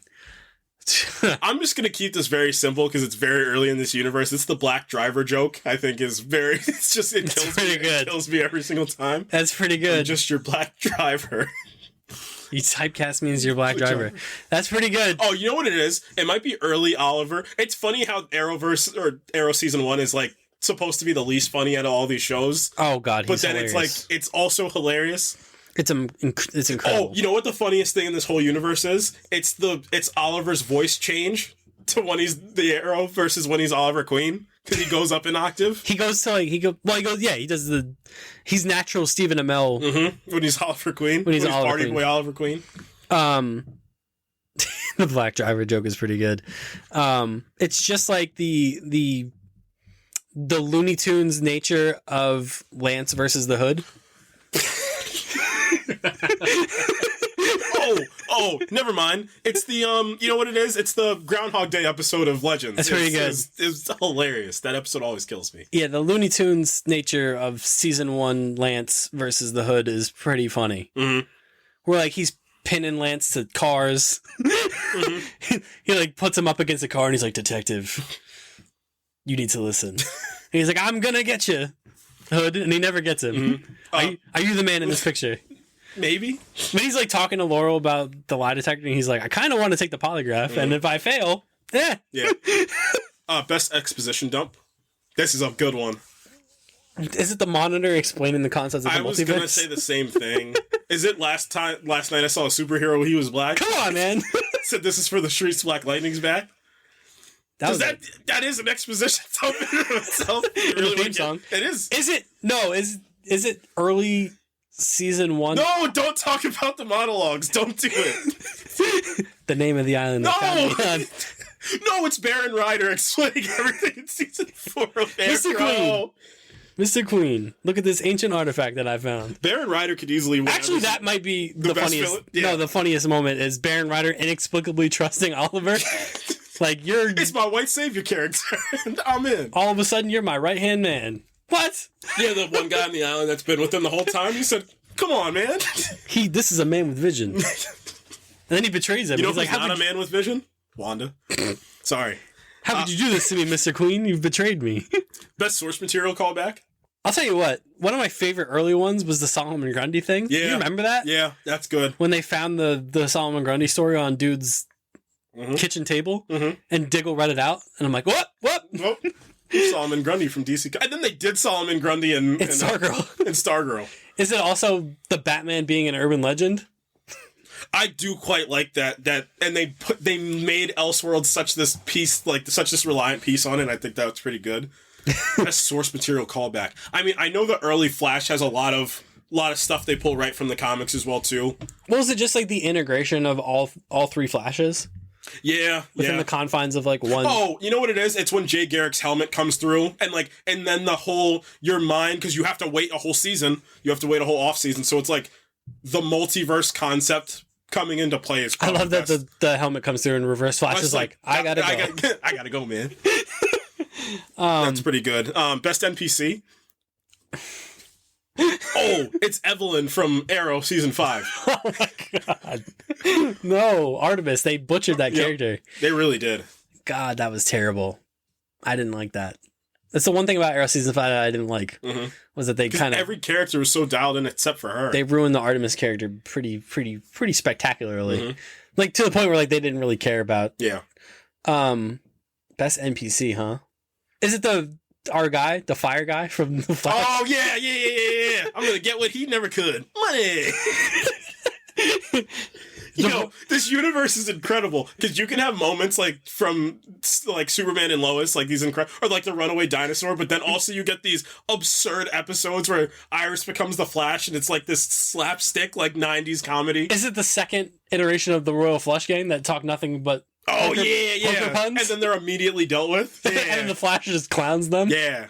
You know what's a good relationship that doesn't make any sense but still is good? It's the family from, like, when Oliver makes the decision to be like, I'm not just going to hunt these high-end criminals, like, I'm going to hunt everybody that I don't do wrong. Street crime, Diggle. And Diggle's like, why not, man? That's messed up. I just thought about that. Favorite action sequence? Oh. I like the Arrow Season 2 finale fight.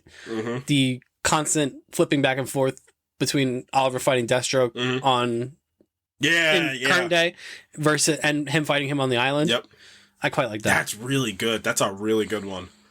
I'm gonna go Superman versus John Henry Irons. Woo boy! You want to talk about the? Oh, okay. You know what? New category say that. alert. Yeah. Best reveal in the whole Arrowverse. I was gonna say that. Yeah, it's. I mean, just quite a few good ones. Mm-hmm.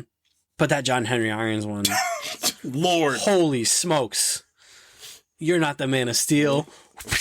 I am. You're like, whoa. Because Rob was upset they were going to do a Black Lex Luthor before that. That reveal is incredible. And they do that constantly in that show, too. Whether it's Lex turning Bizarro into Doomsday. Mm-hmm. That was a really good one. And it's such a good way to not waste time. Like, waste time because you don't have a lot of time. Not just Lex turning Bizarro into Doomsday, but just the Bizarro concept in general of him being a Superman from an alternate Earth that kind of gets, like, warped into Bizarro is really cool. I'm a superhero, Lois. I go where people need me to go. And then he just goes full Bizarro at the end. But that John Henry Irons one is wild. Mm-hmm. It's actually wild. Like, God, that one is good. Yeah. The Reverse Flash one obviously is great. I'm going to stick with my Adrian Chase one. The Adrian Chase one is tremendous. Yeah. The Zoom one. Yeah, that Zoom. Oh, yeah. Well, that Zoom one had everybody. And like I said, this is when this universe was really starting to cook. Like, that Flash season 2, Arrow season 4. Unfortunately, Arrow season 4 suffers a lot, but that's when the universe overall was getting super, super popular. That Zoom reveal, man. That scream that Grant lets out when he's just fed up with being betrayed. By his mentors. It keeps happening. If I had a nickel for every mentor that betrayed me, I'd have 2 nickels, but it's weird that it happened twice. Yep. man, that Zoom reveal is something. That Zoom reveal is something, man. We'll do favorite line. Woof. Woof. Woof. I mean that lightning berry. I mean, I'm gonna probably still stick with it. Like why did you kill my mother? Because I hate you. You want to talk about a pure hater, like an actual person that just I actually because most people are fake haters. That is a real life, genuine. I hate you from the bottom of my heart. I hate time you. Travel Barry. I mean, realistically, for me, and it's obviously just one that's just going to stick from now until eternity, you have failed this city. That's just, you're just in. You're just in on everything at that point. Using the same logic, because they play it right in the first episode, it's run, Barry, run. I mean, and then you can play it emotionally, you can play it campy, you can play it so many ways, but I mean, that reverse, or you know what? I'll go further. The first Reverse Flash pep talk from episode 1 of how the lightning chose him. I don't remember the exact quote, but that's the first motivational speech where it's wait, am I into this? And we were locked in. I mean, it was you have failed the city for me just because when he comes back in Flash season 8, Ramsey Rosso, you have failed this city, and I'm like, we're so back. Yeah, we've never been more back. Favorite shot? I'm still thinking about lines. You jumped this on me. Oh, my bad. Okay. Give me a line. The essence of heroism is to die so others can live, which is Oliver at the end of Arrow. That's pretty good. It's pretty good. Man. Dang, man. Favorite shot? I feel like everything I have to pick from is Superman and Lois based. Because I just think of that scene where he floats in front of the suns for the first time, and he's silhouetted by the sun in the background, and he flies up in the air, and it's that wide of him in front of the truck and the kids, and you're like, that's Superman, dude. It just is.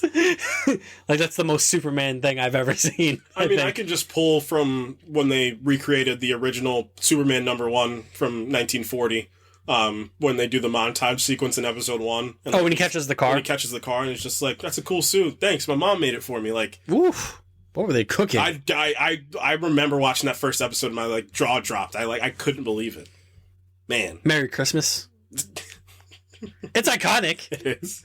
You never forget where you were when he said that. Yep. Merry Christmas. You're out of marshmallows. I checked. Yep. How'd you get in my house? I'm asking about marshmallows. We're not worried about that. Favorite performance? This is wow. So many good ones. Yeah. We'll do favorite villain and then favorite hero. So we'll volley back between. I mean, my favorite villain performance is Manu Bennett as specifically for me, it's Manu Bennett as Deathstroke. I mean, that you want to talk about like the ideology of instilling fear of like this hero cannot beat this man. The highs.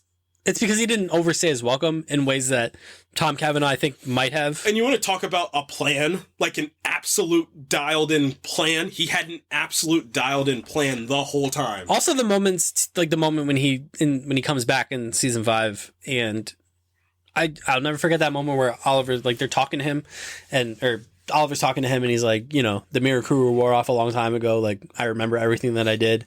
I killed your mom. Like, why are you asking me to help you? Oh, you want to talk about a one-word line? Choose. Oh, man. That's one of the saddest moments in that universe. He's choose. But when Oliver pulls out the Deathstroke mask and shows it to him, and like you see like Slade like recoil as if like a ghost has like just entered his body, like Manu Bennett just understood that character's journey. And like I said, the highs never got low with Deathstroke because obviously DC made the CW take him away until they were allowed to reuse him again. Whereas like the Reverse Flash, obviously the season 1 highs of Reverse Flash were great, but he never quite gets back there. No, it's tough. As the Reverse Flash, like there's a little bit of season 6 when I love the future Reverse Flash when he kills all those guys or is that season 5 with Nora? Yeah. Season 5 when his plan comes to fruition and he's like, the unfortunate thing is, gentlemen, you're all dead. And then you're like, oh no! But he never quite get back to season 1 Thawne. Whereas like Manu Bennett, like he's tremendous in season 2 and then he goes away and he comes back in season 5 and he's great again. So like it's probably the most consistent. Because Merlin kind of suffers in the same way that Thawne suffers, where he kind of overstays it a little bit. Yeah. Unfortunately, Zoom. It also happens to Zoom, like when they bring him back in season 8. Lord, where he just becomes a cop. He loves killing cops. I don't understand. Hero performance for me. I'm gonna go a different route for this one. Not a different route because it's still 100% valid, but I'm not gonna pick Grant Gustin because that's too easy. Or Tyler Hoechlin. I'm gonna go with Melissa Benoist as Supergirl. That's great. I mean, you want to talk about. She had some ultimate pressure just from not being Superman. Like, she had some ultimate pressure right away. She had the CBS money instead of the CW money, you know what I mean? Like, so she had a lot of shoes to fill, and I mean, from the first second she is on the screen, I buy her as Supergirl. I believe in her as Supergirl. I want She's more of so her good. from Supergirl. She does what what Tyler Hoechlin does with Superman. Like, and you know what she does really well? She bounces off every single crossover character so incredibly well. I love her relationship with Barry. Yep.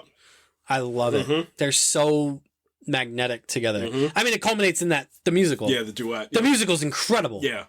It's just like, you want to slice it. Yeah. They play on the fact that Victor Garber and Jesse L. Martin are John Barrowman. Are Broadway alums. They bring in Darren Criss to play Music Meister, which is incredible bit of casting. Like, shout out Glee. That musical episode, I remember being like, oh, we're doing a musical episode, and then I watched it. I'm like, this is amazing. Wait a minute. Everyone's cooking. Carlos Valdez was cooking in that episode. This is a Transformers game? This is Transformers? Is it Transformers or Warhammer? I can't tell. It looks like Transformers. Yeah, it might be. No, I don't think this is Transformers. Nope. Steel Hunters. It's Transformers adjacent. Now we get into the 2 most tough categories. Favorite character. I mean, it's not that tough for me. Yeah, me neither. Also, I do want to shout out performance-wise Katie Lotz. Oh, yeah. Yeah, that's a really good one, too. As Sarah Lance. Like, that character, it's like you never knew what was going on with that character. Like, is she just there to die? Is she there to be part of Oliver's tragic backstory? Then she comes back as Black Canary, and you're like, oh, this is interesting. Then she dies again, and you're like, oh, okay. So she's just there to die. Then she comes back, and she becomes the White Canary, and, like, she has this whole arc about her rebirth, and then she becomes one of the staples. She becomes, to the Legends, what Oliver was to his team. Like, she's the stabilizing force. She has, unfortunately, like, that, I would have loved to have seen her integrated more back into Arrow, especially, like, you know, after Laurel dies. I would have liked to seen her, like, kind of vibe more with the Arrow crew. Right. Obviously, you needed her for Legends because like she was like the driving force of that show. Especially after you lose Wentworth Miller in season 1, like it's pretty much her show at that point with a bunch of supporting characters. but I love her performance as Sarah. It was weirdly enough like the relationship I bought the most out of like all of Oliver's relationships. Yeah, it was her. Because they were kind of like forged by like equal fires. Mm-hmm. Like they were bonded by their trauma, which I always bought. Right. And I liked that they leaned into that a lot in season 2. Yeah. Also, like the bit of taboo nature behind their relationship of like there was, that wasn't an organic relationship. Like there was cheating involved when that relationship started. Yeah. And it's like, again, and then that led into like they were connected in ways that just Oliver and Sarah never could be. Yeah. So. And then, I mean, the Oliver and Laurel thing. I mean, Oliver and Laurel could have ever been. They just gave up on that too quickly. Mm-hmm. I agree. I think those actors had a spark and they didn't let them get that spark when they both matured as actors. Yeah. That I think in a way could have been really special. Even if they played it, you know how I think about it? Even if they played it as like, because they kind of touch on this, if they played it as like a Black Widow and Captain America situation in the later stages of the Infinity Saga, that's exactly how I would have played it. Like, our romantic relationship might be gone, but like, I'm still tethered to you in a way that nobody else and is. they played with that idea at the end of season 2 of Arrow, when he is so beaten down and he's down there and he's like, I can't beat Slade. And she goes, I forget what the exact dialogue is, but she basically says like, I may not know anything about hoods and vigilantes, but I know you, Oliver. Like, I know you better than I know my own name. Like the back of my hand. She's like, you don't give up. Like that's and she's the one that pulls him out of his stupor, which is what Laurel should have always been. But obviously Felicity's tested better with the audiences. So they move forward with that being the relationship, but it could have, Laurel should have stuck around more than season 4. Like we shouldn't have had to lose Katie Cassidy in season 4. Yeah. I mean, we get her back. They bring her back with Black Siren and they kind of like, and then they sprinkled her in throughout the multiverse. But like one of my favorite episodes of Arrow, weirdly enough, is the invasion episode. The 100th episode, yep. And you look at what I always make this argument. Like Oliver's ideal life that he's dreaming about is being married to Laurel. Like that's what he wants in his dreams. And Borderlands 4. Borderlands 4. Holy and crap. it's never referenced. You're gonna get me going. Don't let me get me going. And then this is the one. I knew this was gonna be the toughest one going in. You knew this was coming, Pete. Yep, your favorite scene or moment in this just absolute universe. I mean, it's hard to pick just one. This is how I'm gonna approach it because you want to talk about Coleman. It's It's the fact that Crisis on Infinite Earths even worked is the reason. It's the best thing because each character gets their shine. Each character gets some intimate moments. They get their action moments. And it's also the fact that it was Arrow's last season for that as well, too. Really plays into the reason that it worked. So, like, it was the whole thing of, like, you're doing in Infinity War and Endgame, but you still know Iron Man's the main character. It's the same thing. You're doing Crisis on Infinite Earths. Like, Captain America's still there. The Flash is still there. Supergirl's still there. Like, Thor's still... But, like, this is an Iron Man, and this is an Arrow thing. Like... This is a Green Arrow, like, he is the main character, and he is the block that built this entire thing. Yeah, and they did it in a really tasteful, really beautiful way, too. Legacy, you talk about the legacy of the DC comics as a whole, the DC landscape as a whole. Yeah, I mean, it's hard to top that. I mean, you can pick, man. Yeah, people say, like, they can bash this universe all they want, but there's some genuine moments where, like, you feel things for these moments. Yeah, did we just do the same thing at the same time? What are you doing here, Clive? What is this? Oh, is he going... Wait, what is this? What is happening? What is going on in Final Fantasy 6? What did Final Fantasy 6... Why did Final Fantasy 16 show up? Oh, he's in Tekken! Wait, Sick. Excuse me? They're putting Clive in Tekken. That's awesome. Oh, they put Clive in Tekken. That's awesome. Oh, that stage is sick, too. Oh, they gave him his drive form. That's amazing. Huh. All right. Very cool. Clive's in Tekken. That's awesome. Oh, he said the only fantasy here is yours. Oh, God. That's good.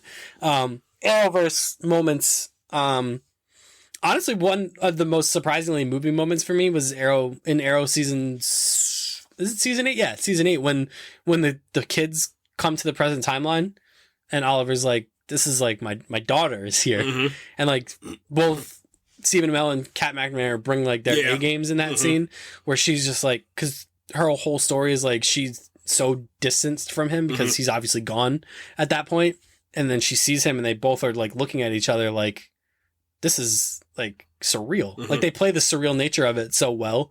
And I mean that, you know, I always thought the Mia Queen character had a little bit of juice to her. In a way, obviously, we're never going to get to see. Well, she was supposed to get that show. Yeah. Which I think could have been good. Probably would have been decent to like, okay. Probably wouldn't have been great, but it probably would have had moments. But that one sticks out to me. I like the first official reintroduction of Black Lightning. Sure. When he suits back up and he deals with those goons those guys at the motel, and it's properly like brutal in a way that like I kind of wasn't expecting. Oh yeah, I always say that Black Lightning was the first example of that universe like feeling a bit different. I know he's technically on a different Earth too, but like it like felt he a bit slams some different. guy through a car, and you're like, woo, ooh, Right. You're like, oh Jesus. So that's good. Obviously, the Flash has a litany of incredible moments. I love when Jay pulls him out of the time stream and gives him like a talking to. Yeah. That's a good one. That's a very good one. And he gives the little cup. The cup metaphor is effective, I think. You know what's a good one? That season finale of Stargirl season 1. Like that big fight that they have as well too. That's decently, not decently. That's actually pretty well done. There's a lot of good moments in Stargirl season 1. There's a lot of good moments in there too. And I mean, of course, obviously Superman and Lois is littered with them. It's just we default back to that a lot. Like there's moments and then there's Superman and Lois moments. When you're just like, God, what are they doing to me? But all these shows have really, really moving moments. Even like Legends, like in the later seasons, has moments. Like, I'm quite fond of Rip's relationship with his wife, and like because like I said, the most underrated character in this universe, I think it's Rip Hunter. Like he's the one that like a lot of the stuff moves through him, honestly, to the point where like they messed around with this character a little bit, like they made him a villain for a little bit, like they were kind of getting innovative with this character too, and I think it's the performance that helps too. Yeah, Arthur Darvill, who played Rip Hunter, like, you know, he's like Doctor Who, like he comes in, but with a laser gun. Is that a laser gun? Shout out that guy. Yo, the first episode of Legends rips. That episode rips. Hawkman dies. Yeah, I'll never forget when Hawkman died and you texted me like, no way, no shot. They killed this guy in the pilot episode. Hawkman, you suck. Can we just Hawkman corner? Yeah, just give me... Because I got you this Funko Pop up here of Hawkman as one of the best gag gifts that I've ever gotten you. What? They tried so hard to make that character cool. Is he cool? No. No, he wasn't actually. He's incredible, like to the point where like he shows up in that crossover and like Cisco's like trying to get with Hawkgirl, and then Hawkman shows up and he's like, I'm the main character. He fights the Flash and Arrow. He knocks Oliver off his bike, which I'm like, come on, stop trying to make this a thing. Yeah. Then he dies, which is great. Good for him. Do you want to joke for the last part of this? He comes back. Yeah, of course. He comes back. They kill Vandal Savage. And then my all-time favorite Arrowverse moment is in the pilot of Legends of Tomorrow, where Rip Hunter gets them all together, and Hawkman and Hawkgirl are there, and Rip Hunter is basically like, "Have you guys heard of Vandal Savage?" And Hawkman's like, "Why did you say that name?" He's like, "We need to stop Vandal Savage from destroying time," and Hawkman's like, "That's impossible. Like, we dealt with Vandal Savage," and Rip Hunter's like, "Did you?" And he's like, "Yeah, Flash and Green Arrow killed Vandal Savage," and Rip Hunter's like, "Ah." See, that's the problem. That's where you guys messed up. You two have to kill Vandal Savage. And Hawkman's like, oh God. Help! And then he dies. Yeah, he did and then die. Vandal Savage kills him in the You suck, Hawkman. You suck. And then he comes back at the end of the season as like evil Hawkman. Yeah. And nobody cares. Then he gets snapped out of it. And then we never see those characters again. No, it's just crazy. Like Hawkman and Hawkgirl are two big DC. They didn't even make it into Crisis. No. They didn't even get asked to come back. Insane. Let's end this on a big old joke. Let's talk about fun stuff. It's the most unanswerable questions. The number one: how fast is Barry? He's never fast enough, but he's also always way too fast. How fast is he? How fast is he? Sometimes he gets punched by normal people. Right. Other times he can stop time. Yeah, literally, he can for for hours. He can stop time and have whole episodes. Like when a nuclear bomb has already exploded. One of the coolest episodes of that entire Flash Time is real good. Arrowverse, by the way, is the Flash Time episode. Where... Super low-key underrated character was Jesse Quick as well, too. Yeah. What's some wasted characters? Wally West. That's the absolute... Wally West is the biggest offender. And then Hawkman and Hawkgirl, you can go. Yeah. Yeah, you could maybe even go Ronnie as well, too, but I don't think it's as egregious because they immediately got Jackson. Their relationship was better. Yeah. Yeah, I mean, the Wally West character is probably the biggest offender, especially for probably someone like you that probably grew up with the Wally West Flash. Well, that's something I've talked about a whole bunch too. Is I knew John Stewart and Wally West as Green Lantern and Flash first because of Justice League Unlimited. When that show was really at its stride, I was 4, 5, 6. I was growing up and in the comics too. I believe Barry Allen had came back at that time, but all any toys that I even comics it was Wally West. Wally West was the Flash, and the fact that Keenan Longsdale came in there and somebody who I thought could have stayed. And I remember I told you I was what they could have done is if you really want to do the Crisis, maybe Barry dies and let Keenan Longsdale cook for a little bit. But I don't know what the relationship was between them, or between him and CW and Warner Brothers, because that is the prime example of you're talking about it's funny because in that universe, sidekicks aren't really a thing. The characters they chose to lead their shows it's obviously Oliver has what's his name? He has Roy. He has Roy. He gets Arsenal. Which is really well done by Colton. What's Colton his name? Hayes. Yeah, Colton Hayes. Just littered with Teen Wolf alums in this. Yeah, I mean they had a real opportunity at one time to toy with a Young Justice thing, and they did. They just didn't do it. They really could have. Yep. Because you had imagine. I mean, obviously Legends turned out to be great, but imagine in place of Legends they do Young Justice instead with Arsenal, Kid Flash. But they just got the ball. I think by the time Wally properly becomes Kid Flash, Colton Haynes is gone. Yeah. I think he's long gone by then anyway too. Yeah. So. But yeah, it's unfortunate. So other unanswerable questions. Why did John Diggle give up being the Green Lantern? I don't know, man. I don't know. Because the CW said this is Superman and Lois. Let's be for real. John Diggle shows up in Superman and Lois. That was crazy. Who knows, man? Maybe he's the Arrowverse John Diggle, but he also might not be. I don't know, man. And Lila gets name dropped. I'm Harbinger now. She literally says that. Yeah, he has that whole come to Jesus moment with the Reverse Flash of all people about why he shouldn't be Green Lantern. Right. I don't know, man. You want to do the big one? How does time travel work in this universe? I'm gonna do the Reverse Flash. Time travel, Barry? Do you understand how crazy it is that the writers literally looked at us and just flipped us off and said doesn't matter because Legends time travel mechanics differ from the Flash's when he time travels, differs from the multiverse approach to time. Nobody knows, man. Dawn, I saw you die, or did you? Time travel, Barry. Yeah, I watched you get erased from existence. Multiple times. But there's multiple Earths. But then sometimes in this universe they'll be a different decision will create a multiple Earth. But then there's sometimes but time travel doesn't change anything. The negative Speed Force. I don't even want it, man. If you talk about what are some of the dumbest? The Forces? The Forces is pretty dumb. Oh, the Forces, man. Barry's mom is the Speed Force. Started as a good idea, started as a touching idea, and then devolved into nonsense. Nonsense isn't... Dion? You remember Dion? The Still Force? The Still Force. The Strength Force. Forza? I don't know what happened, man. What else? You know what's funny? Making season 4 of Arrow about magic at all was what an approach. Oliver beat Damien Dark with the power of positivity? I think so. Mr. Queen. It did give us Baron Ryder, though. Yeah. Maybe the greatest character to come out of this universe. Magic. Season 4 of Arrow having magic was... We didn't need that. And anarchy. And not anarchy as a concept. It just had the character of anarchy. And no one cared. Damien Dark was building Tranquility Lane underground. And nobody noticed? And he was going to launch all of the nukes. Remember when Felicity nuked that town and never talked about it again? Yeah, that was crazy. Murdered all those heaps of people. She talked about it for a bit. Remember Ragman? Yeah, man. The character's one of our favorite characters in this whole universe. The character's so OP that they had to write him out of the show. They did. They were like, wait a minute, you can't be an Arrow. You're him. You can't be an Arrow. The character's so OP they had to detonate him in a nuclear explosion. And he said, That nuclear blast destroyed my rags. Yeah. Huh? Yeah, I don't know how this works, man. What else? What else is good in the Arrowverse? The Thinker as a whole, whatever the... That scene, though. The Thinker got a hallway fight, question mark? Yeah, that was crazy. That was nuts.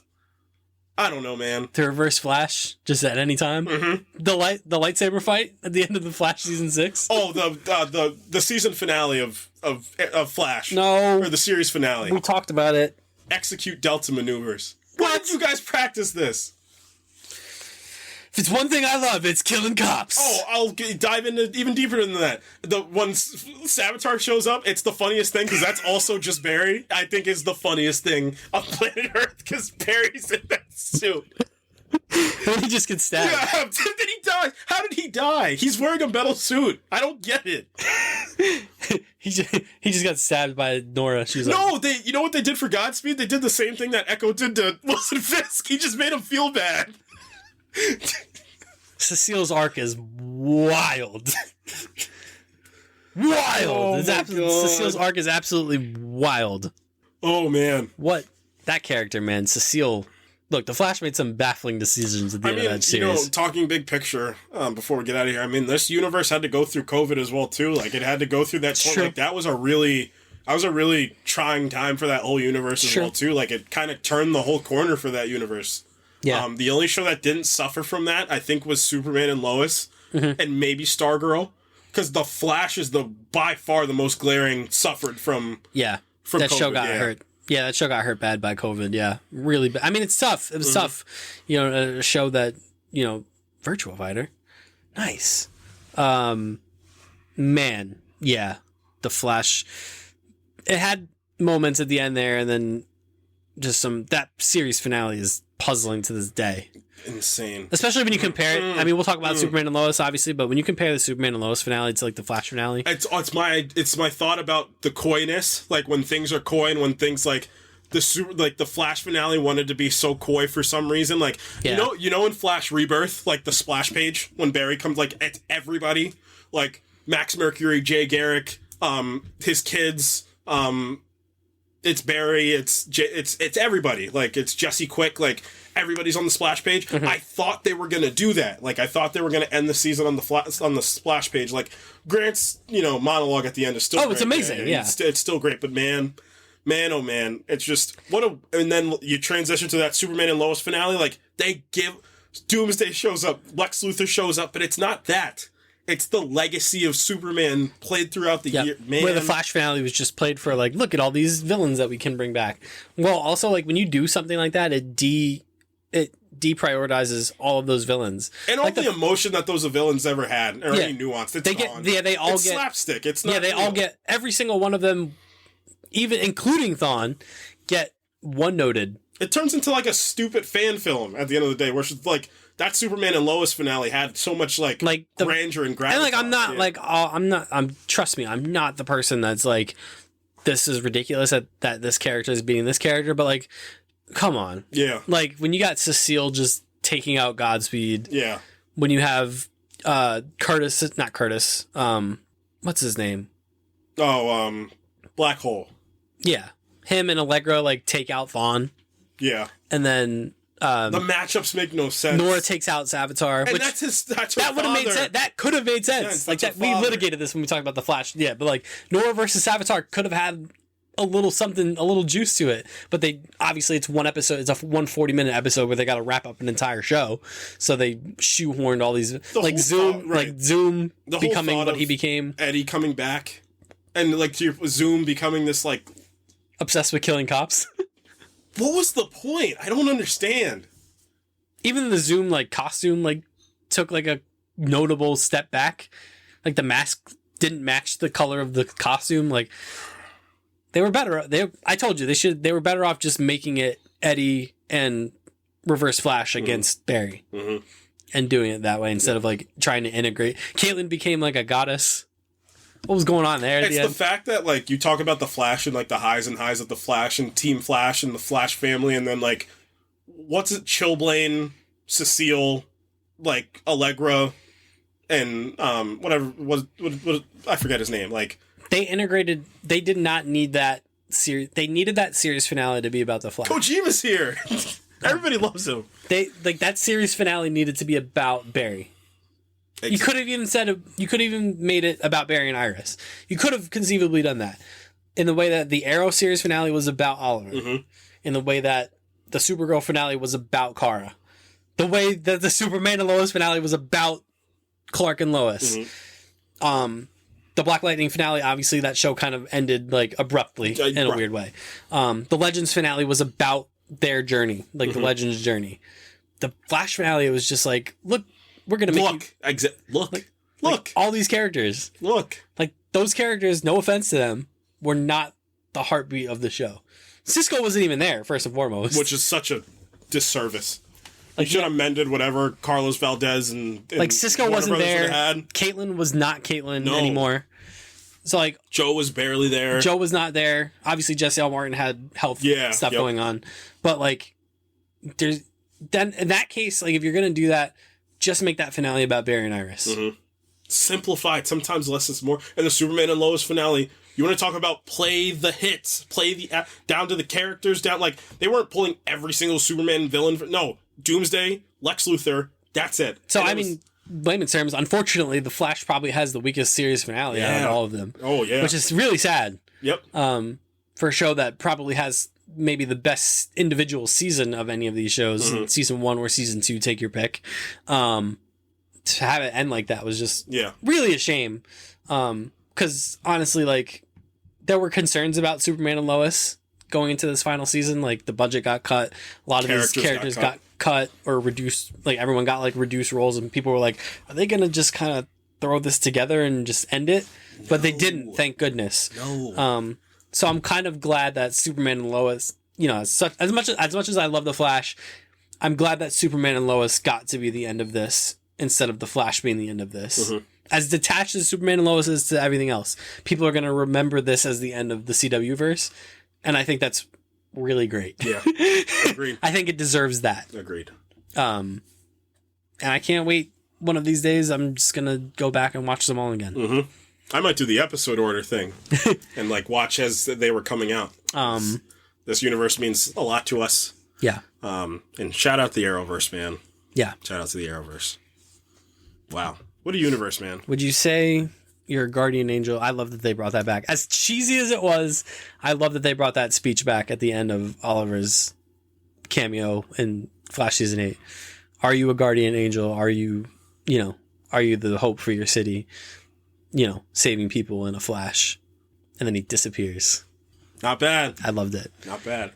Good stuff. All right, guys. Where can they find us, man? They can find us on the Twitters. The X's. Project INF_pod. You can follow us on Facebook. You can follow us on Instagram At the Project Infinite Pod. Follow us on TikTok at the Project Infinite Podcast. Next week we're going to talk about Superman and Lois proper, and talk about all the good things, because that show is littered with nothing but good things for the most part. It has its ups and downs, but it's not anywhere near as glaring as any of these other shows. We'll talk about like the side characters and stuff. I think all of them are really, really compelling. Yeah, that family drama from season 1 down to the cancer arc for Lois from season 3, the vulnerability of Clark, down to, you know, hitting your big villains. And this show hits all the big Superman villains. It does. It hits all the big Superman villains outside of Brainiac. Brainiac was the only one. Which was on the cards. They were planning on doing Brainiac and Darkseid in future seasons. Right. Which would have been awesome. But yeah, I mean, John Henry Irons and his daughter. Great. I love the Lang family. Yeah. The Lang/Cushing family. Right.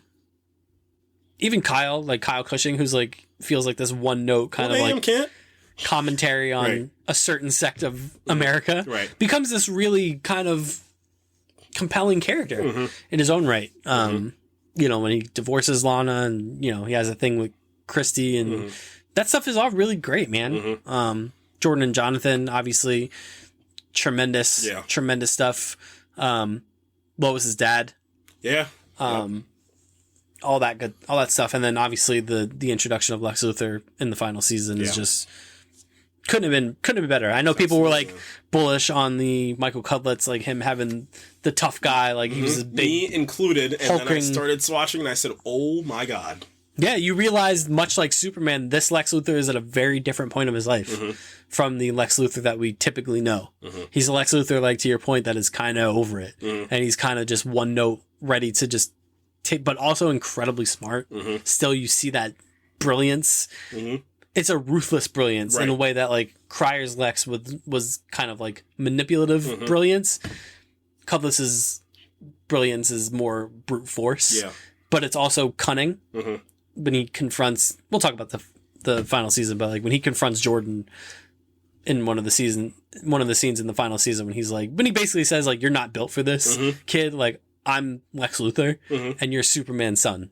Like, we're not on the same level. Right. I don't care if you have powers. Like, I've been fighting your dad for a decade. Like, you're not on my level." Right. So yeah, I can't wait to talk about that show. It's really, really impressive. So that's it. Next week we'll talk about Superman and Lois. So from me, and probably the easiest one of these I could have ever done, the Barry Allen of the podcast. Yes. Been waiting for this. Yeah. That was the easiest one of these I could have done. It was a layup. Who'd they see, Rob? Which superhero did they see? What was he, Rob? Come on, man. What was he? He was real strong. That's not the line. Last night I saw a superhero. He was what? Why did they put that in the theme song? Because this is for the streets. Black Lightning's back. Every other show had an instrumental theme song, and then Black Lightning comes in, and it's exposition. I said it's the best exposition dump because it gets right to the point. He indeed was black, and he was back. The island that they found me on was Lian Yu. It's Mandarin for purgatory. Cooked. I've been away for 5 years. Dun, dun, dun, dun, dun, dun. It's like that lost found footage of him and shot on an iPhone. Gareth Edwards probably shot those bits for the pilot. Oh man! I didn't know you studied Russian in college, Oliver. I didn't know you wanted to sleep with my mother, Walter. Whoa!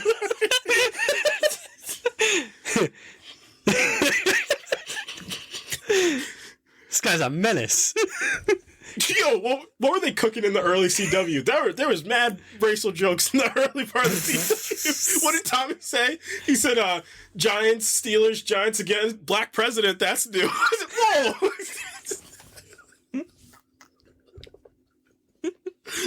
Oh, they made the Diggle joke when he goes to Russia and he's like, "I haven't seen anybody like you." And he's like, "What do you mean?" And the guy rubs his face and he's like, "Oh."